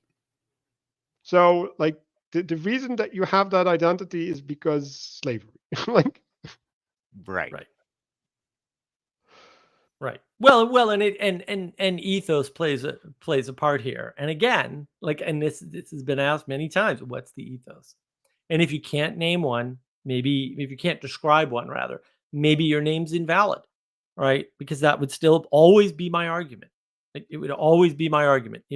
If you can't outline a clear ethos, if you can't outline anything that is identifiable in your description, then you don't have a thing, right? So the fact that there are relationships in the world does not give you the right to name them. I'm sorry, it just doesn't. I go to the grocery store. You can't say I'm part of the whatever name you're going to put on the grocery store. You're part of the grocery shoppers. I might be categorized that way in grocery shoppers, but okay, but okay, you're part of the grocery shopper, so that's a completely useless identity. Right. That's the problem, is that not all identities have the ability to function in the world. Well, it's useless under the vast majority of contexts. Sometimes it's very useful. Well, but not if you're not bound to that identity. Like Right, what if Right. like if it's just a convenient identity and Yes. at the A point that you pragmatic identity. Yes. well, and right, but at the point that you It's a identify reference by that, so that when you're trying to reference that group of things, you have something there so other people know that you're talking about that group of things. but if you put me in that group and like I don't want to be in that group, I remove myself at the point that you put me in it, right? Right. right. And Right. so you like it is an impossible thing to put me in that group. Right. And again, grocery shoppers have an ethos to get groceries, right? So what about the people that protest outside of grocery stores but don't actually shop there? Because that's what the argument is. There's a bunch of people protesting outside the grocery store that say, "You're all protesters Right. outside the grocery store." And I'm like, "No, I'm not. I'm a grocery shopper. Like I'm a cooperator. I'm not an opponent." Right. And the funny part is, like, part of this is they're pissed off that we're not oppressing them or opposing them or imposing upon them. Like that's part of this whole argument. And I'm like, yeah, and you don't want anybody to do that. So why is there a problem? Like you don't want to be Yeah, part of a that's group, very bizarre. right? I'm not Right, saying right, right. Well, I mean, here's Joey, right? TLC equals these little consumers of Peterson-esque content. true. Right, but you can see how the abstraction, in order to get people in the group, you get so abstract that the abstractions becomes useless in the process of identification, in the process of contrasting this person from that person or this group of people from that group of people. It just falls apart because again, the Right. symbolic world folks are nice and happy, and they're doing what they're doing. And they don't want anything to do with these other groups for the most part. I mean, there might but be some like stragglers. I want to go into the symbolic people actually a little bit, right? Because Peugeot didn't want to have them, right? And Nick, you're Right. gonna love this because It's he an was afraid anti-hit. that they're gonna be a cult, like, right? And like what? Why is he afraid of that?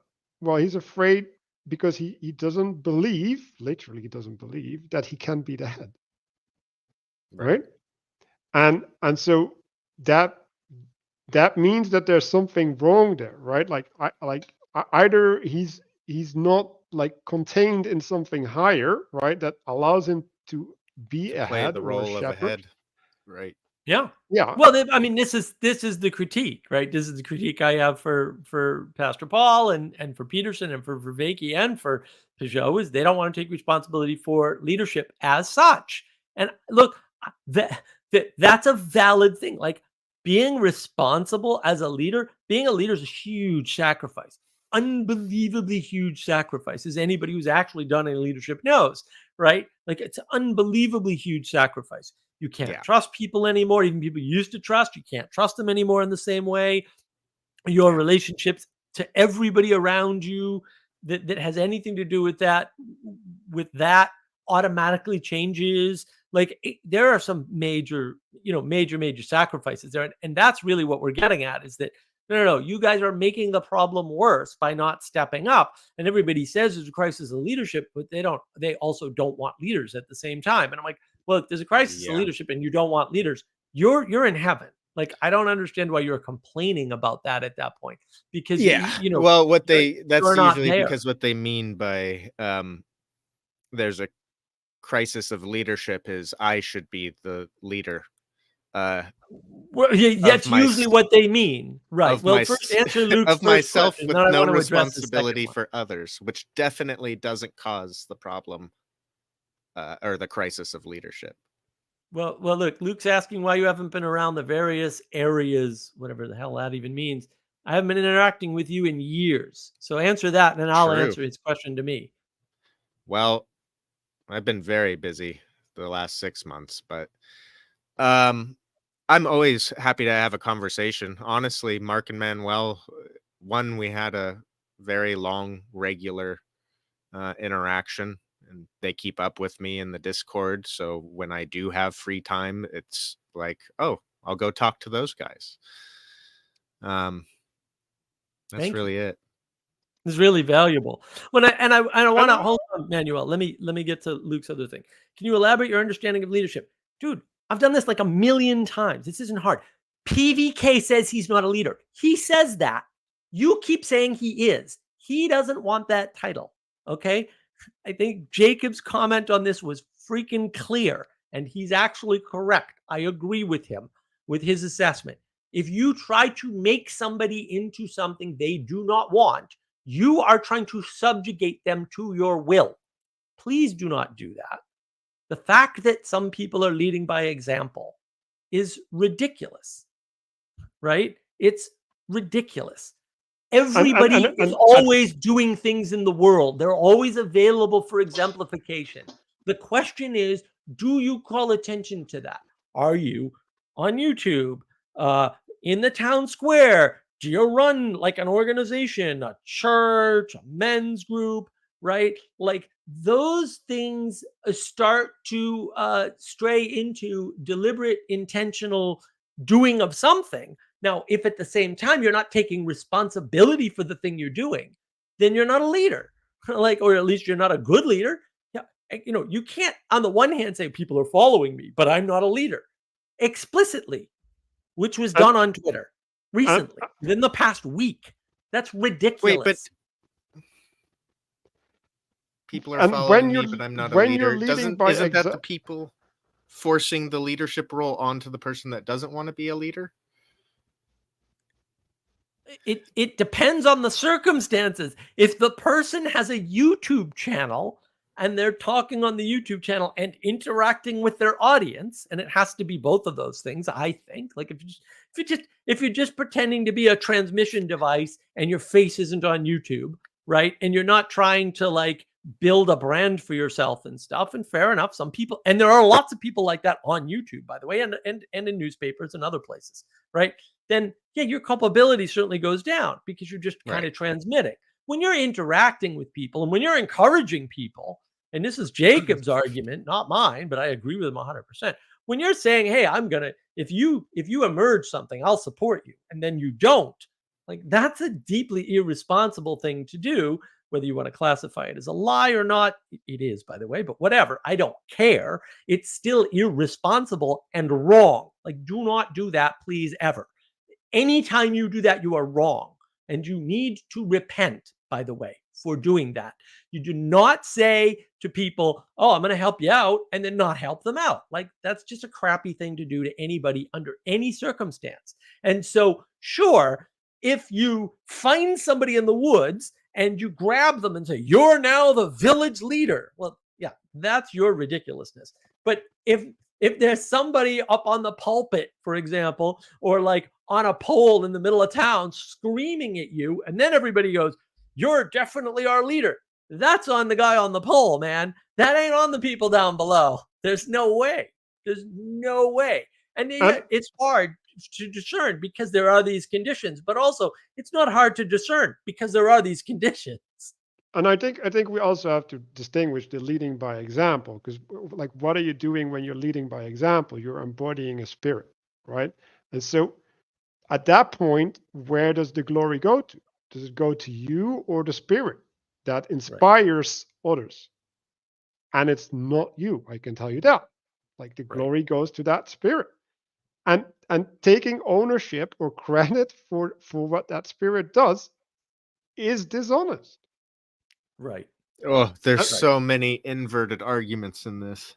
Well, it's not an inverted argument. Look, you build a YouTube channel, you interact with them, you formed a group rather explicitly. Like, period. End of state. There's no question of formation. You put out a whole series of YouTube videos, 50 hours or 52 hours, actually, I think, right? And then you hold a freaking meditation session afterwards online, right? On a live stream. You formed a group. This isn't ambiguous. This isn't like I was walking along in the woods and suddenly there were 10 people following me. I'm not saying that can't happen. I'm saying that didn't happen here. So I understand your hypothetical, but you're fantasizing. We know what happened. We can observe it. I can point to it. Okay. With Vervaeke is a lot more discernible, I would say, than Paul is. Oh yeah. Paul's That's why I we agree. criticized him first. external output is much more of him just thinking out loud. Now, he did form church groups. He is a leader under the conditions that he recognizes he's playing the role. Right. But that's a different thing. Or he set up his meetups initially, which ended up becoming estuary groups. Someone set up meetups. I don't think it was Paul. I like Joey's comment. Emmanuel's embodiment comment is spot on. My favorite thing ever said. Right. Well, and this goes to the point, Luke. Who's taking credit? Well, all kinds of people are taking credit for all kinds of things. And some of them are snakes. And you don't know that. And that's the problem. Is that, and this is well known and well studied in psychology, by the way. If you have a leaderless group, the most psychotic people will take over. And that is the problem. When you have a locus of people gathering around something, there is an automatic inherent responsibility somewhere. I'm not going to say where, but there is one somewhere to make sure that that doesn't become a cult, right? Or a mob, or any number of things. And so there has to be an authority somewhere that does something. Maybe the authority announces a leader, right? Or maybe another leader comes in and says, this group should not exist. Either way, the rebels are going to say, yeah, either of those answers are unacceptable to me. I know they will. That's how you know they're rebels. Okay. So I need to go over this because like Paul van der Klee literally did claim a credit for being part of my success story, like literally in relation to me on video. So and he was corrected by you and said you need to give the glory to God, Paul. So he doesn't do that, Luke. I wish he did. That would be better, but it's not that way. That sucks, by the way. I'm unhappy about it, but it happened and it's on video. So whatever.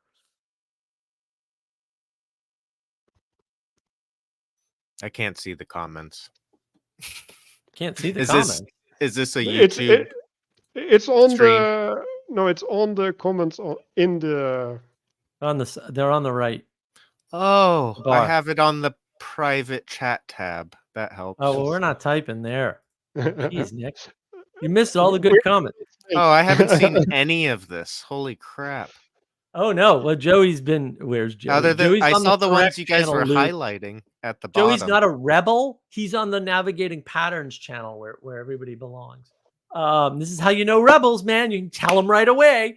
I want to be rando. I want to be this. I want to be that. It's my stream. Damn it. Here, like we can just. This is his response to you. There we go. Sorry, I'm trying to read through. I'm trying to read through them rapidly. Oh no, that's going to take a long time. But again, look, there's the really funny part about all this, which just honest to God just makes me laugh every time I think about it. Paul van der Klee had these critiques that I have given to Paul. He takes them very seriously and has said on a video, I don't know if you guys didn't watch it or you missed it, has said, boy, Mark says I'm not taking responsibility for leadership. And he might be right about that. And I'm worried that that is the case. And, good for Paul for noticing that. Although I would say since that happened, because that was quite some time ago, he's gone away from that. As the video with Manuel over in the Netherlands there kind of showed. Was that the Netherlands or were you guys in Germany at that point? Netherlands. I was in the Netherlands. It was in the That's what I thought. I thought you were still in the Netherlands. Yeah, I mean that's what that showed, is that, well, he's kind of taking credit for things or trying to, maybe in spite. Well, it doesn't. No. Like it doesn't even matter whether he's trying to or not, right? Like it's in his subconscious, right? That's what's happening, and he gave expression to it, and whether that was with his intent or not doesn't matter, right? But it means that there's a spirit inside of him that pushes him that way, and he's going to give expression to that spirit, like that's right, and Luke's not worried about spiritual snakes. Well, you should be. But how about actual non-spiritual snakes? Because we got those too, dude. Like, you guys keep discounting the snake part, right? If they dupe me, they dupe me. Yeah, but what if they dupe everybody? And what if they dupe you and you harm somebody as a result? You just gonna take no responsibility for that too? Like, I don't understand, because your actions affect other people. Like, you're on this planet with everybody. Especially if you want to claim this little corner, like, yeah. Exactly, right. And you want to claim the little corner, and then you want to say, "Oh, my actions are isolated." You can't have both. You really got to kind of pick one, and that's really what this is about. Where is constraint? Because there is somewhere. Like, it can't be unconstrained everywhere, and that's part of the problem. Is that, and I do think it's a recognition problem. Like, when you have a place with lots of snakes, like when CNN actually just turns into mostly talking heads with agendas, and you pointed out, like, there's almost no journalism going on CNN. It takes a long time for people to believe you, because, and I've heard people actually make this argument. Well, it can't be 90% of the people on CNN. No, it was. And it was like 15 years ago. And you didn't notice then either. Right. And it just got more and more obvious and worse and worse and worse. But actually, the whole time those snakes were there, the snakes didn't change at all. So right? Your sight, you became able to see the snakes were there the whole time. So I want to go back to this thing that Nick was talking about between relations and connections and a loose network thing, right? Because the way I think about that is where you bind yourself to certain relationships, right? And right. Then that's the authority that designates who you are, right? Informs you. So, like, when I hear you say there is this, right? Like, isn't the relevant part the binding, not the existence of the connection? Right. I would, although I would say, yes. Yes, Okay. that is what is giving it its identity, is the binding.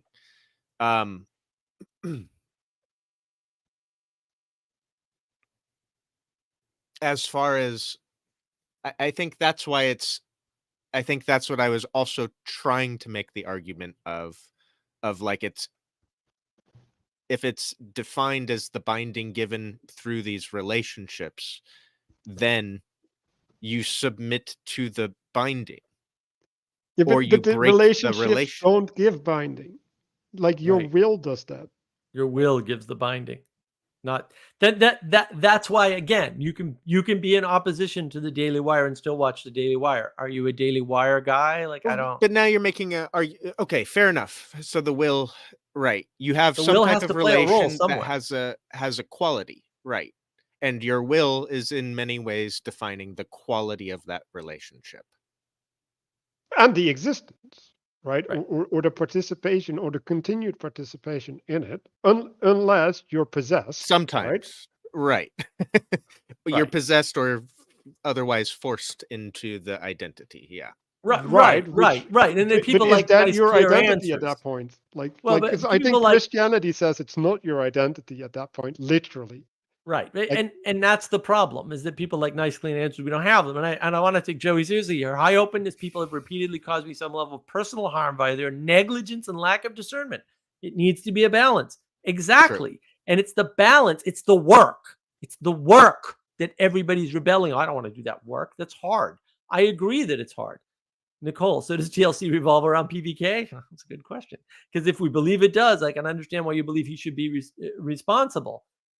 Well, he's the one naming it and saying it I don't over and think over he again.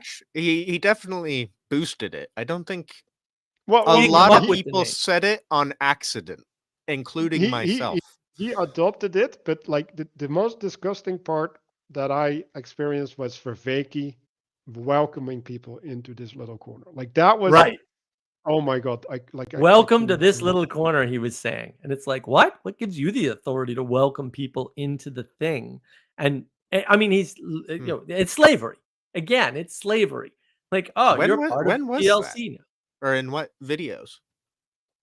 I think it was him, Vander Clay, and some new person, and Yeah. he did the invitation to the person. Like, he tried. Like, that's magic, right? Like that. Like, that's he magicked TLC and that person into the identity of TLC.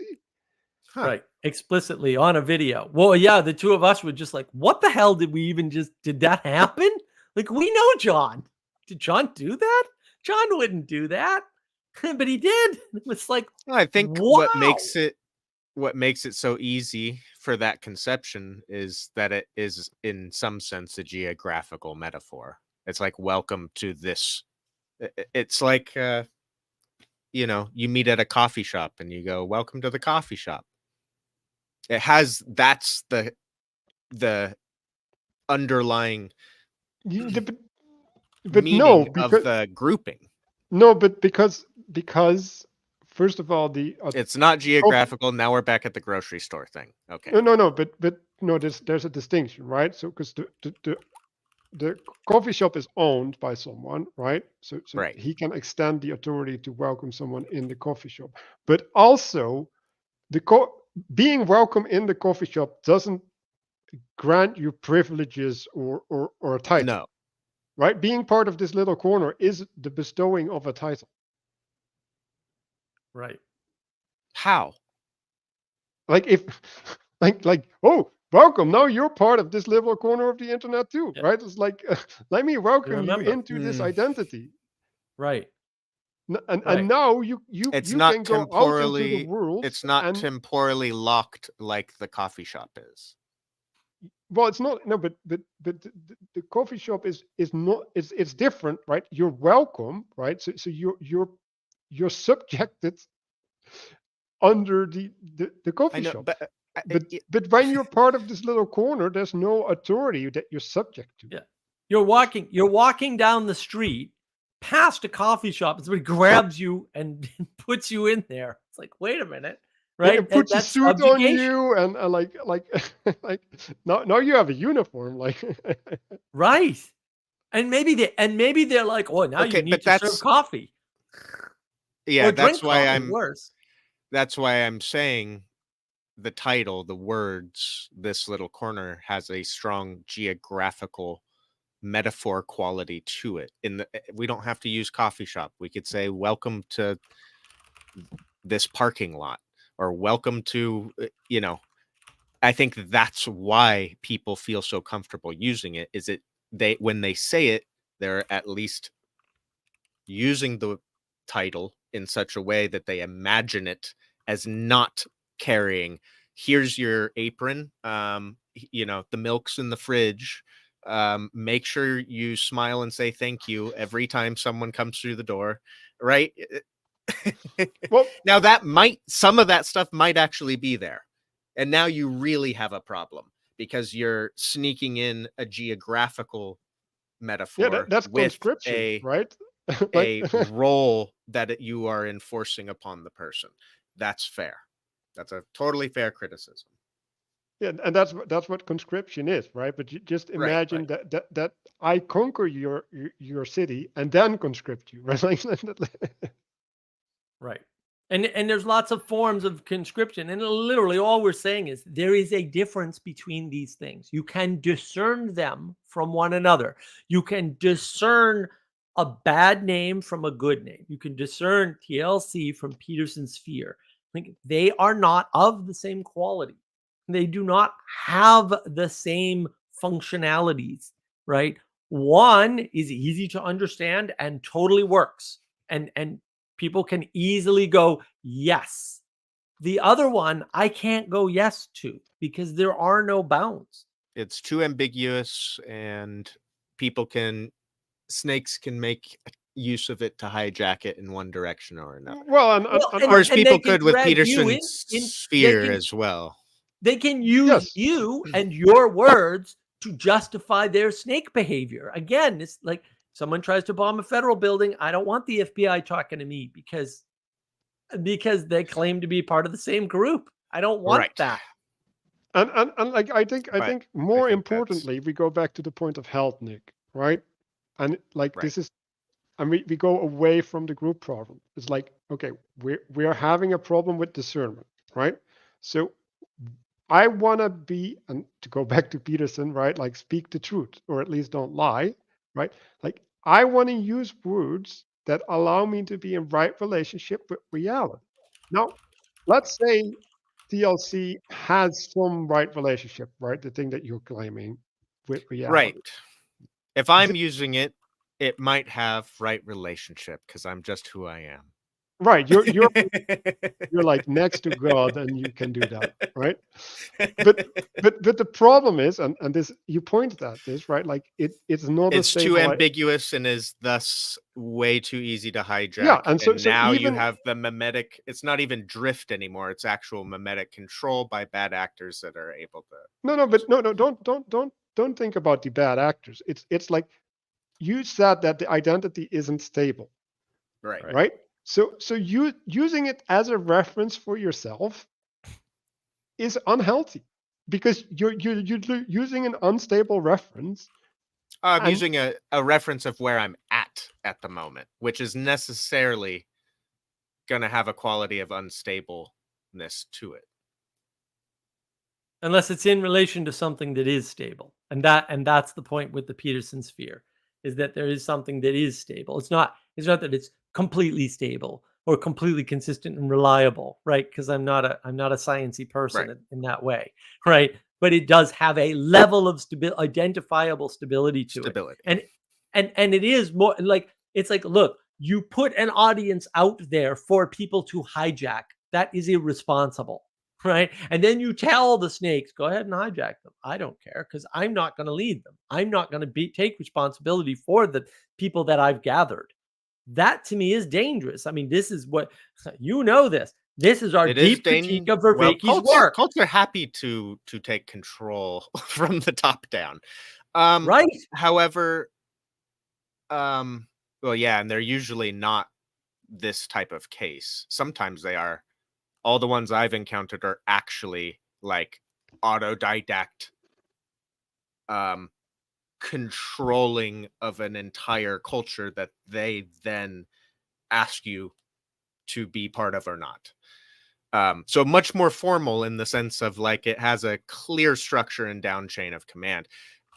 All I was going to say is, and to some of these comments, it is a very novel situation. People don't know how to navigate. We're sitting here. This is a lot easier to navigate than most things, and it helps. We have a comment thing we can read so that we have some contact with the people watching. But otherwise, I'm talking to you, and I'm doing it through this weird thing sitting on my computer. It's almost absolutely impossible to have any context or even a sense of responsibility for the people in the room, right? Yes. This imaginary room. Yeah. I agree. But the only reason our conversations work is because of the hours and hours and hours we spent over and over again talking both on camera and off on Discord servers, right? Like we built that up. And this is where it gets sticky again. There's a way, look, I grew up online to an extent almost none of these other people can even imagine, right? Like there's a way in which you can build online groups. Some of my oldest friends I met on BBSs, for real. Yeah. They still use my BBS handle when they talk to me. Like it's funny. It's fun. Same actually. One of my best friends from up here, I met on a forum for doing flips, like acrobatics. Right. When I was 12, still one of my best friends.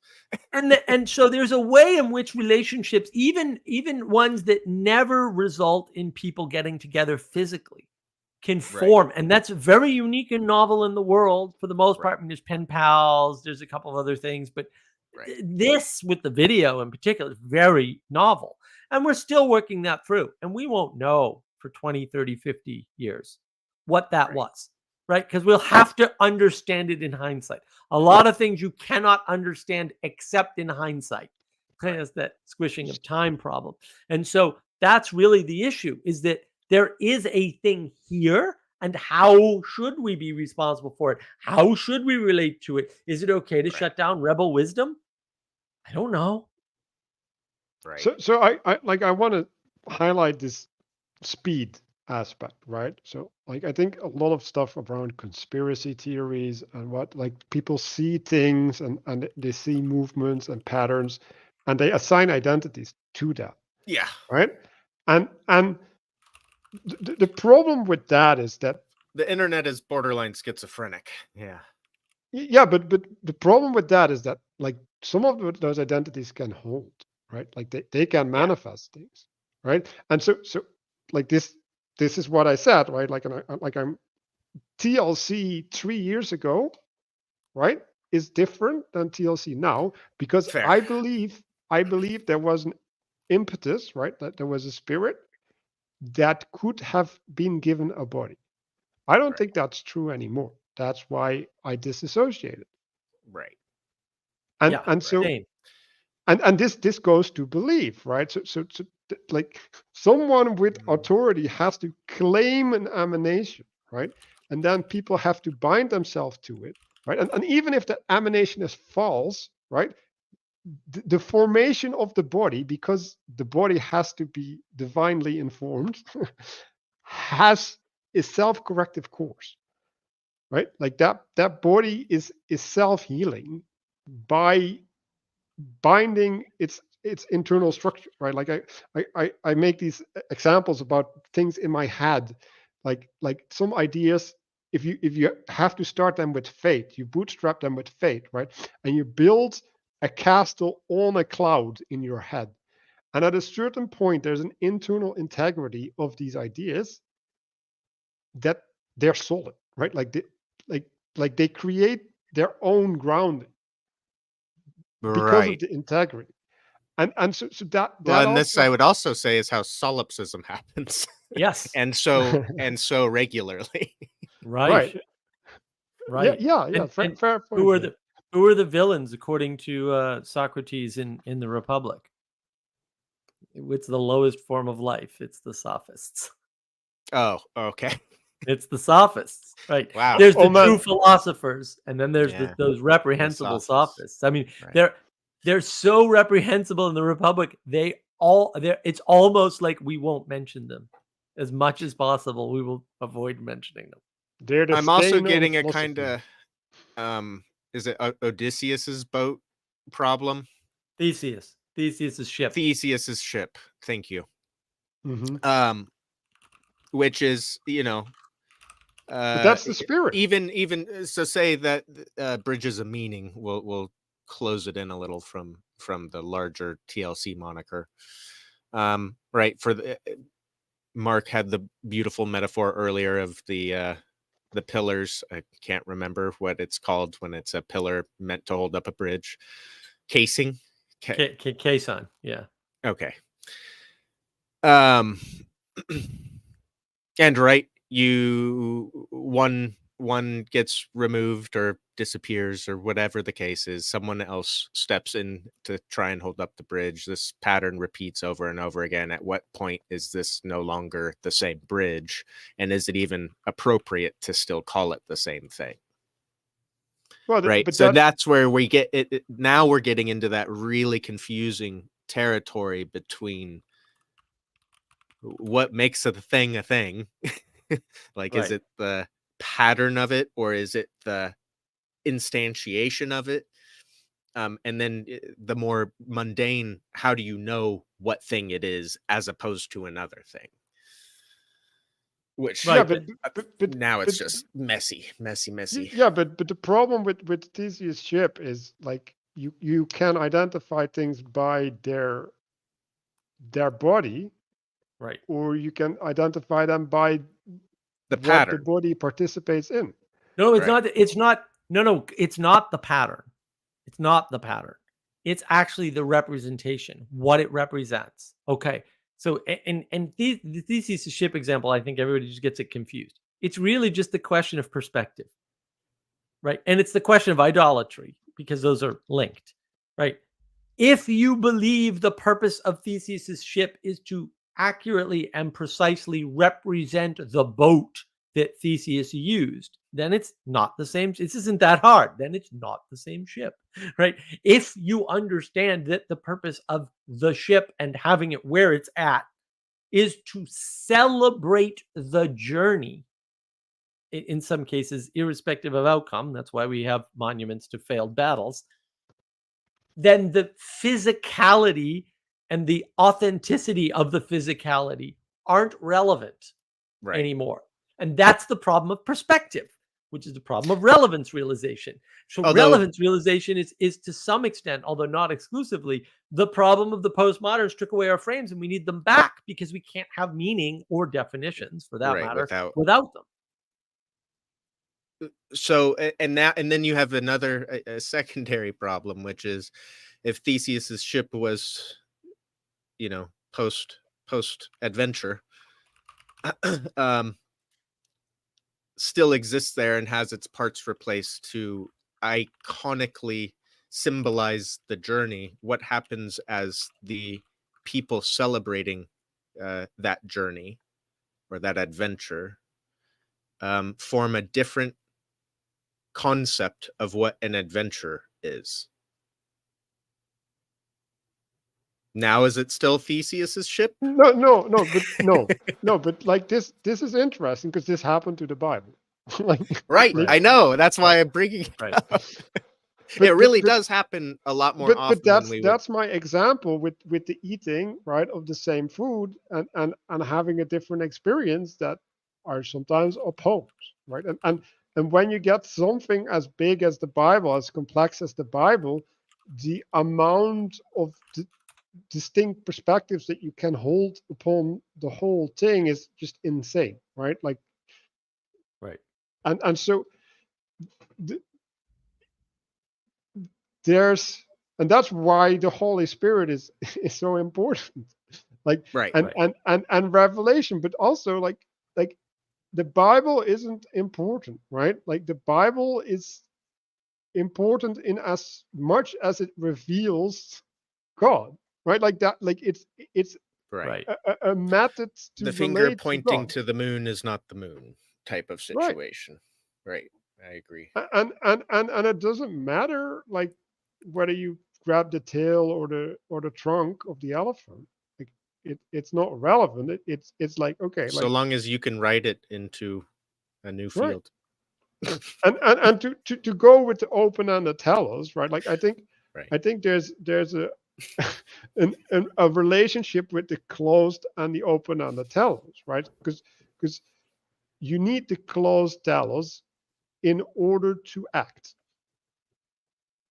Like actions have to be discrete, right? So like if we level this up to the level of human, right? We have people that are high in openness, right? And we have conservatives, right? Like we need the conservatives to have the structure so that the openness people don't die or get eaten by lions or starve or whatever. Like and they cannot exist without the virtue of the structure that sustains them. And so and that's also the earthly, right? Like so like we need to work the land in order to have physical food so that we can access the spiritual food so that we can properly access the physical food. Like exactly. The fountain. Yeah. Right. The head should.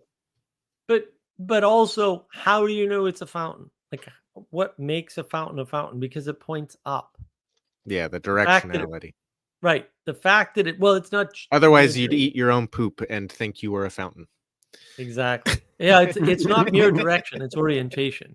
Right. That's the key. That's why it's navigating patterns and not, directioning patterns or something stupid. Right. Like pointing patterns. You can't point at the things I talk about. Right. They have to be oriented towards. Or you can orient not towards them. That's fine too. There's more not you can than also there is have towards. But that's also like a specific form of project. You can also have a person that all they do is just try and identify patterns, and then they let other people go, I don't know, go play with those Lego blocks however you want. Right. But that's also irresponsible. Again, it is irresponsible. It's potentially irresponsible. No. It is no. It is not potentially. It is actually irresponsible. Yeah. Because there's forbidden knowledge, right? Like In Right. order to properly Right. relate to a pattern, you need to embody it, or have an embodied relationship to it. If you don't have an embodied relationship to it, Fair. and you just get it handed to you, which is what science does actually, right? They Right. just give you this formula, Right. and then go ahead. If you All don't power have, with no wisdom. yes, Yeah. Fair. well, and Yeah, I and don't that's think it's power. Like it's yeah, it's agency something. or something, or Agency. access to agency.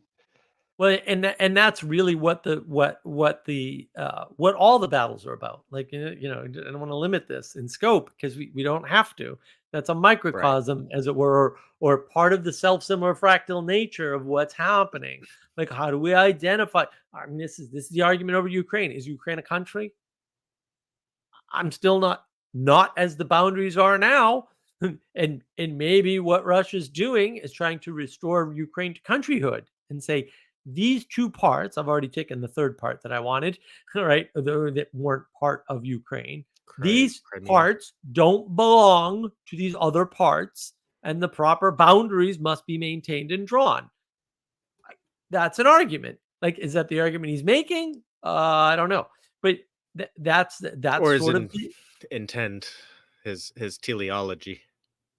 right. Or It's every how he single argues, probably in support of a hidden teleology. right. Well, and every single person, not every single person, but every single person I met who was from Ukraine told me they were from Russia. Didn't say they were from Ukraine until the war, which is really strange way to identify. Like, why are you identifying That as is. Russian until there's a war and And suddenly you're Ukrainian? Especially That's a given weird thing to do. crime. Is it because of the Crimean annexation? No, they didn't do that till the recent attack. Most of them don't recognize the war began in 2014, and so they. Well, I guess I was wondering if, like, the northern part identified as Russian through the Crimean annexation. I don't know. Until they became the one getting annexed, and then suddenly they have an identity. No, I think Teddy from Israel actually talked about this. At least he's not Israeli. He never identified himself as strictly Israeli. He always said where he came from, and I'm Israeli, which I thought that's the correct way to do it. You can have multiple ideas. I'm French Canadian. Yeah, and French Canadian American.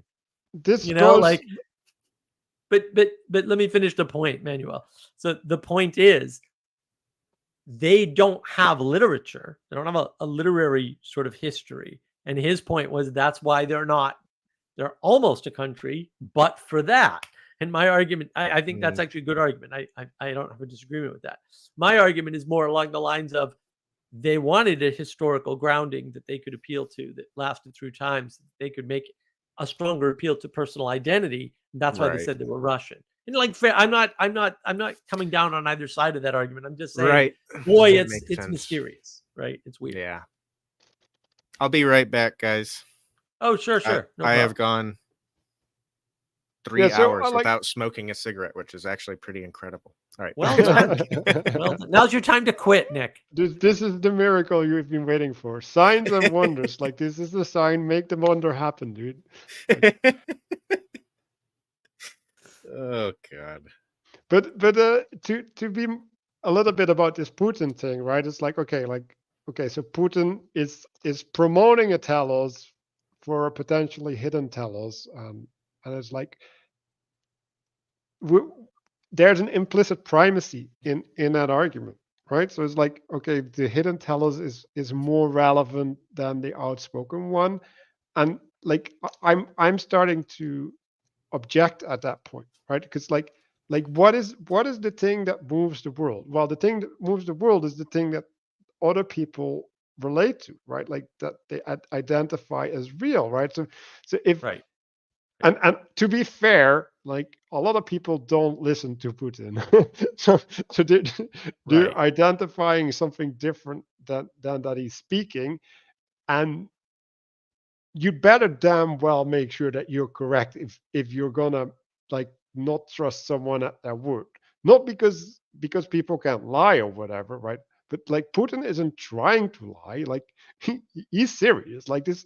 Like he's not playing a games when he's making a 3 hour argument. No, like well, like and the objection is the objection around strong leadership. Ironically, and again, I just say this is coming up everywhere. This rebellion, like I have to say, what Putin's asking for, the fact that those regions have been firing rockets at Kiev for years since 2014 is really telling to me, right? Because what's telling to me is not the identification on the map, but how the actual humans are behaving, right? I don't believe what you say, I believe what you do.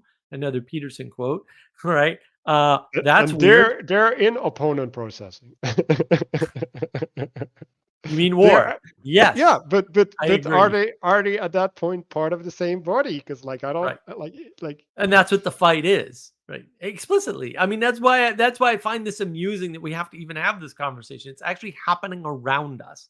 Opponent processing is war. I was going to wait till Nick got back, but yes, Nick O'Teen withdrawals indeed. That happens. And that's the problem, is that we're not watching what people are doing. We're not believing our simple observation over our fantastical theory in our head. And it is a fantastical theory in your head. You have a fantastical theory that there's some like lizard people running the White House. It's ridiculous, and it's unnecessary. What are you doing, Manuel? What are you laser pointing I your screen? Look, it, look. Nick O'Teen is back from his withdrawals, so we'll show do you have a he's rebuttal to correct. that, or have you just been identified correctly in your relationship network? Almost certainly properly identified.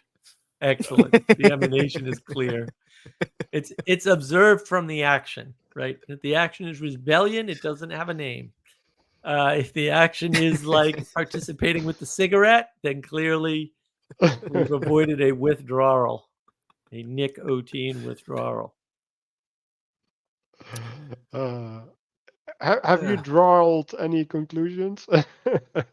Well, I think I think there's several points that you guys made that are very strong. The importance of naming is a very big one. That's a great point, and how it has an effect on how we perceive and conceive and properly relate to patterns that we identify. I've always been particularly terrible at naming, so maybe that's why I prefer things that just kind of bubble up and convenient enough. I kind of know what I'm referencing. Well, I don't think that's bad. Like, I think another deep confusion we have is that there is a liminal space. In other words, there's a space that exists between me and you that is not the same as the space we're in now, because this is public. First of all, Manuel's here. That wouldn't affect anything between you and I necessarily, because all three of us are pretty tight at the end of the day. But the fact that we're now broadcasting does change, right? And like, this is what I keep explaining to people. It's one thing if I privately on my Discord with 10 people even say, Jordan Peterson does this and I think it's wrong. That's one thing. But that is completely different from maybe my then private blowing up critique, Twitter. where I'm like, yeah, well, right. Well, wait a minute. Let's go all the way down, right? Which are different from my private critique, which I'm like, I don't know how I feel about this critique of Peterson. So maybe I won't even share it with my Discord yet, because maybe I know my ideas aren't that well formed. Does anybody else go through this? Because I think a lot of people are missing that step. They just blab out whatever comes to mind, right? We all do. That's present company accepted. But then you go up the stack. Well, is it okay to tweet about it? Is it okay to make videos about it? Is it okay to have an audience of a certain size, say 1,000 views or something, and make videos critiquing Peterson, right? Is it okay to critique something when you're out of it, when you had the opportunity to critique it while you were there?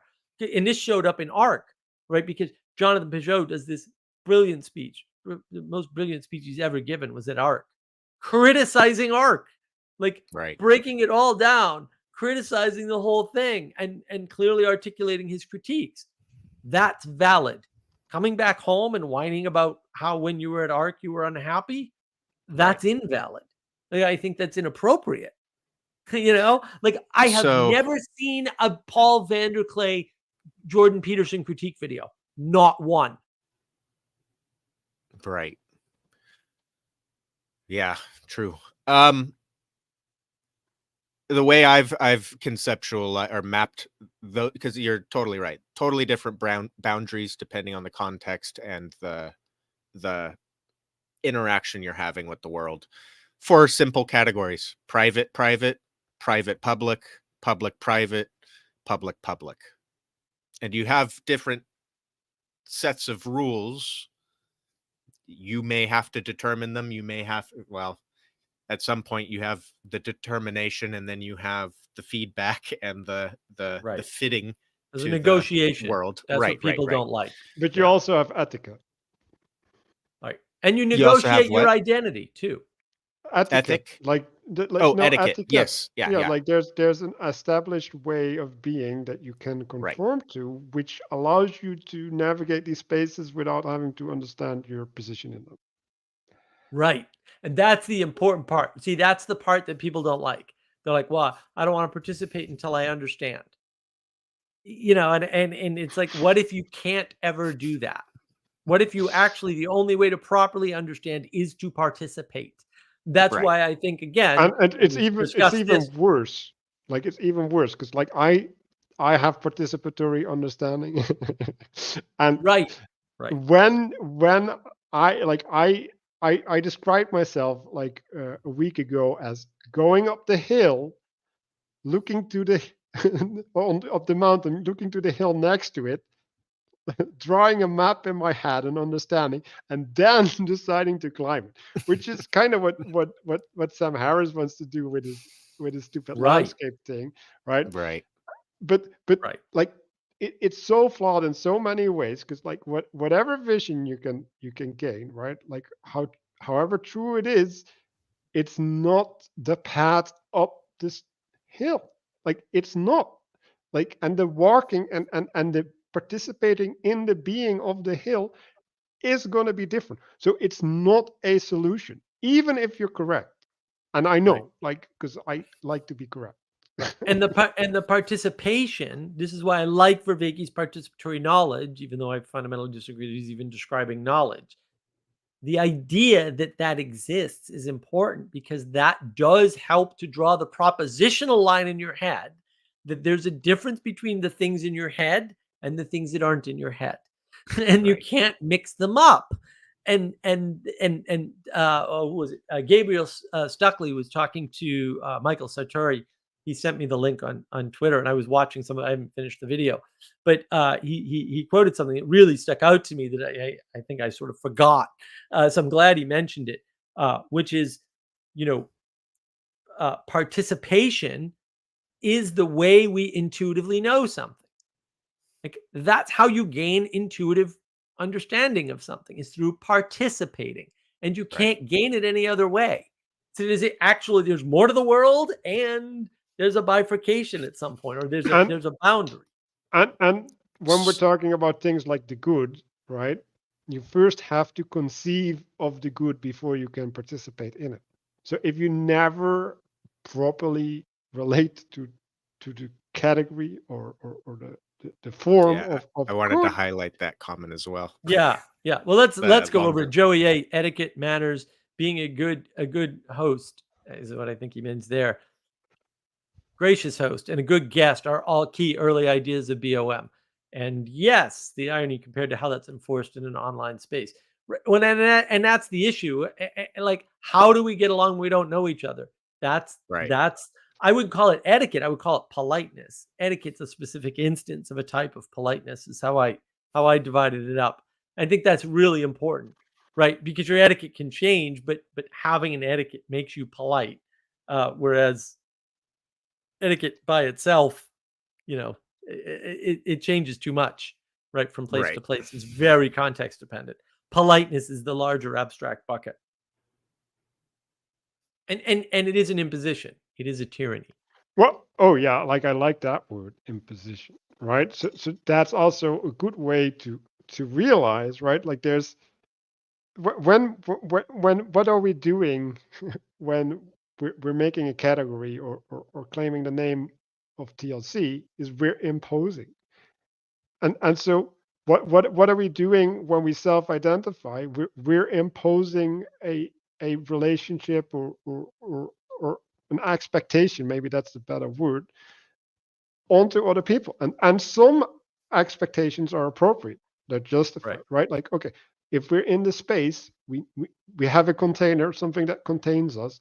And in order to remain healthy, right, to have something wholesome, we need to adhere to a certain etiquette, because like else it won't function. Like it cannot. Well, and again, to my mind, this is why I was trying to point out ontological levels, was the TLC is just how I imagined it, is just a big old bucket. There's no etiquette.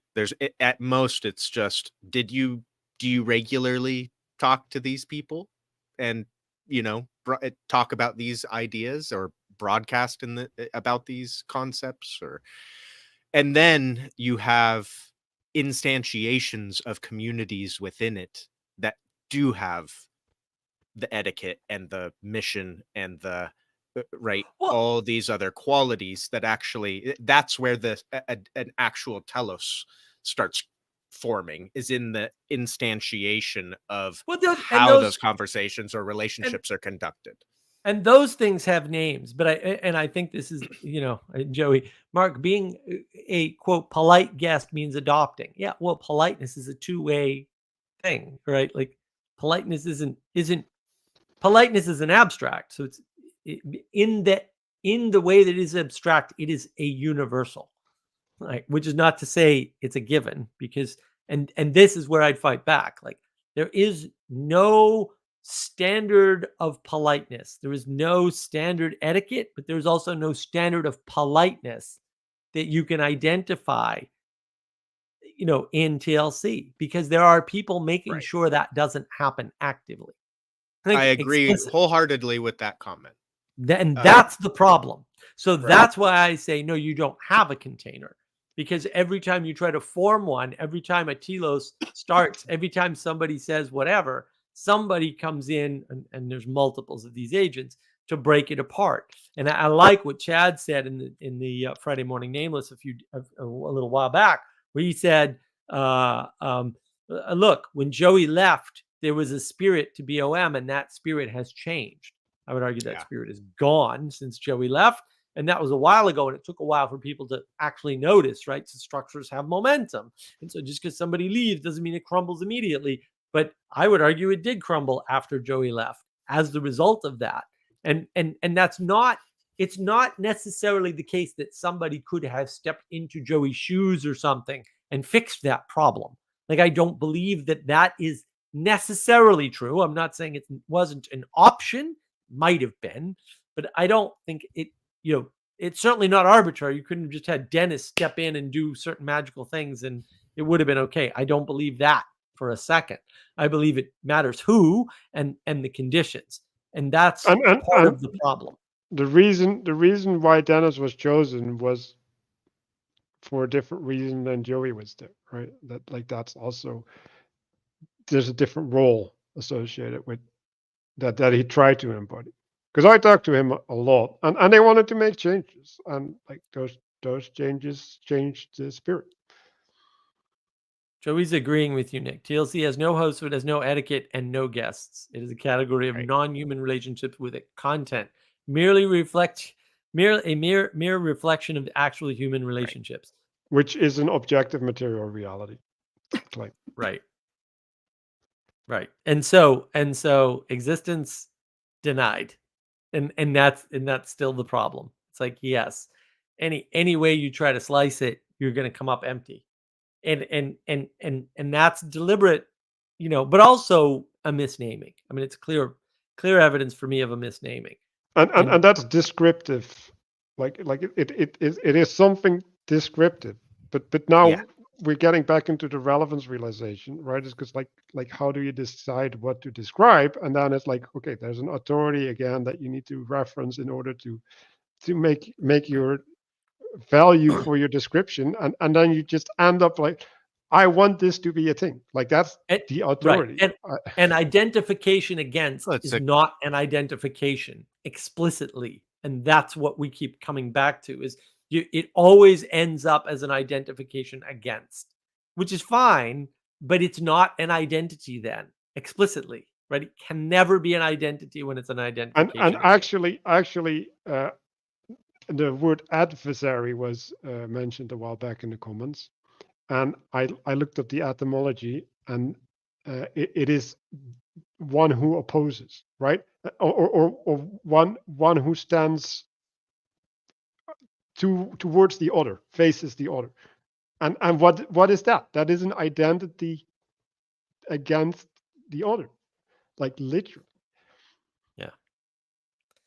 It's not a good thing. That's what it is. Not So a good thing. do we want to close this down? Because I don't think so. I don't ever want to close this down. I want to talk to Nick as long as I can, as long as he'll let me it might be a harass while. him. I don't have a lot of free time. That's the problem. I'm like, oh, we've got him. Let's keep him as long as we can. It's like the fish that got away. I was like, oh, we can do this. I don't know, Saturday or whatever. We might be able to. It's I go up to my cousins and try and keep making knives, usually on the weekends. Oh, cool. Some weekends, yeah, that's where my shop is now. He's got 5 acres about 15 miles north of here, and he's got a big shop on it, and he let me put all my stuff in there. But yeah, but working construction 40 plus hours a week is a very exhausting thing to do. Yeah, that came up in the Michael Sartori talk with Gabriel. Was man, you can use your energy up physically or mentally, but Yeah. usually not both. Both. And it's difficult because I like build up angst and frustration, and not, in the same way that if you sit talking on your computer all day long, you start getting your legs start wanting, you get motions as they're like, hey, can we get some like activity or blood flowing through us? But I've been, very, very heavy on that. And then the weekend, I've got to do all the household chores and laundry and go up to my cousins and make sure everything's taken care of. And by the time it's all done, I'm basically just ready to start the cycle over again. Right. But I definitely crave these. Certainly after 6 months, it was like, I'll sit here writing papers on YouTube comments just so I can engage some part of my brain again. Oh, come help us on all our documents and our notes and stuff, Nick. We got tons Nick. of Google Docs you can put your attention to instead. It's all about time, energy, and attention on navigating patterns, man. So put it towards our projects. That's our we still got the 16 pages of notes we got to go through, Manuel. We got to schedule that again. We used to sit down a couple times a week and maybe we go should through do it. that on the live stream. That would be fun. We could totally do that on a live stream. Yeah, Nick, if you got more time today or this week or whatever, we'll try to fit you in. You come in on my live stream on Friday. Yeah. This week, I could squeeze in another day for sure. Yeah. Okay, we'll make that happen. And you want Friday's probably actually a pretty good day for me. I don't know what works for you guys, but my live stream at 7. My live stream at 7 p.m. Eastern is on reflection. But I won't be there. Contemplation and rumination. And Manuel will already have gone to bed because he doesn't like reflection, contemplation, rumination, but we do. And you could jump in on that, of course. Like you need to add that one because I actually do that when I wake up. Like my mind swaps in this mode, and it's just like I don't control it, but like things happen. I can tell you.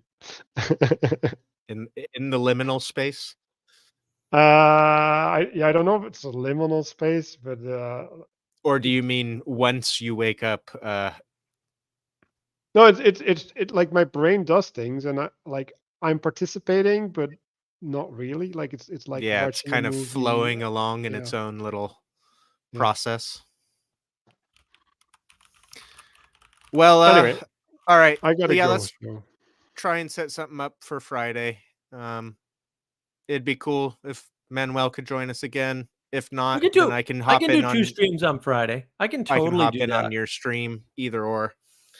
No, we But can do both. I'll try and get one more of these in here before I start.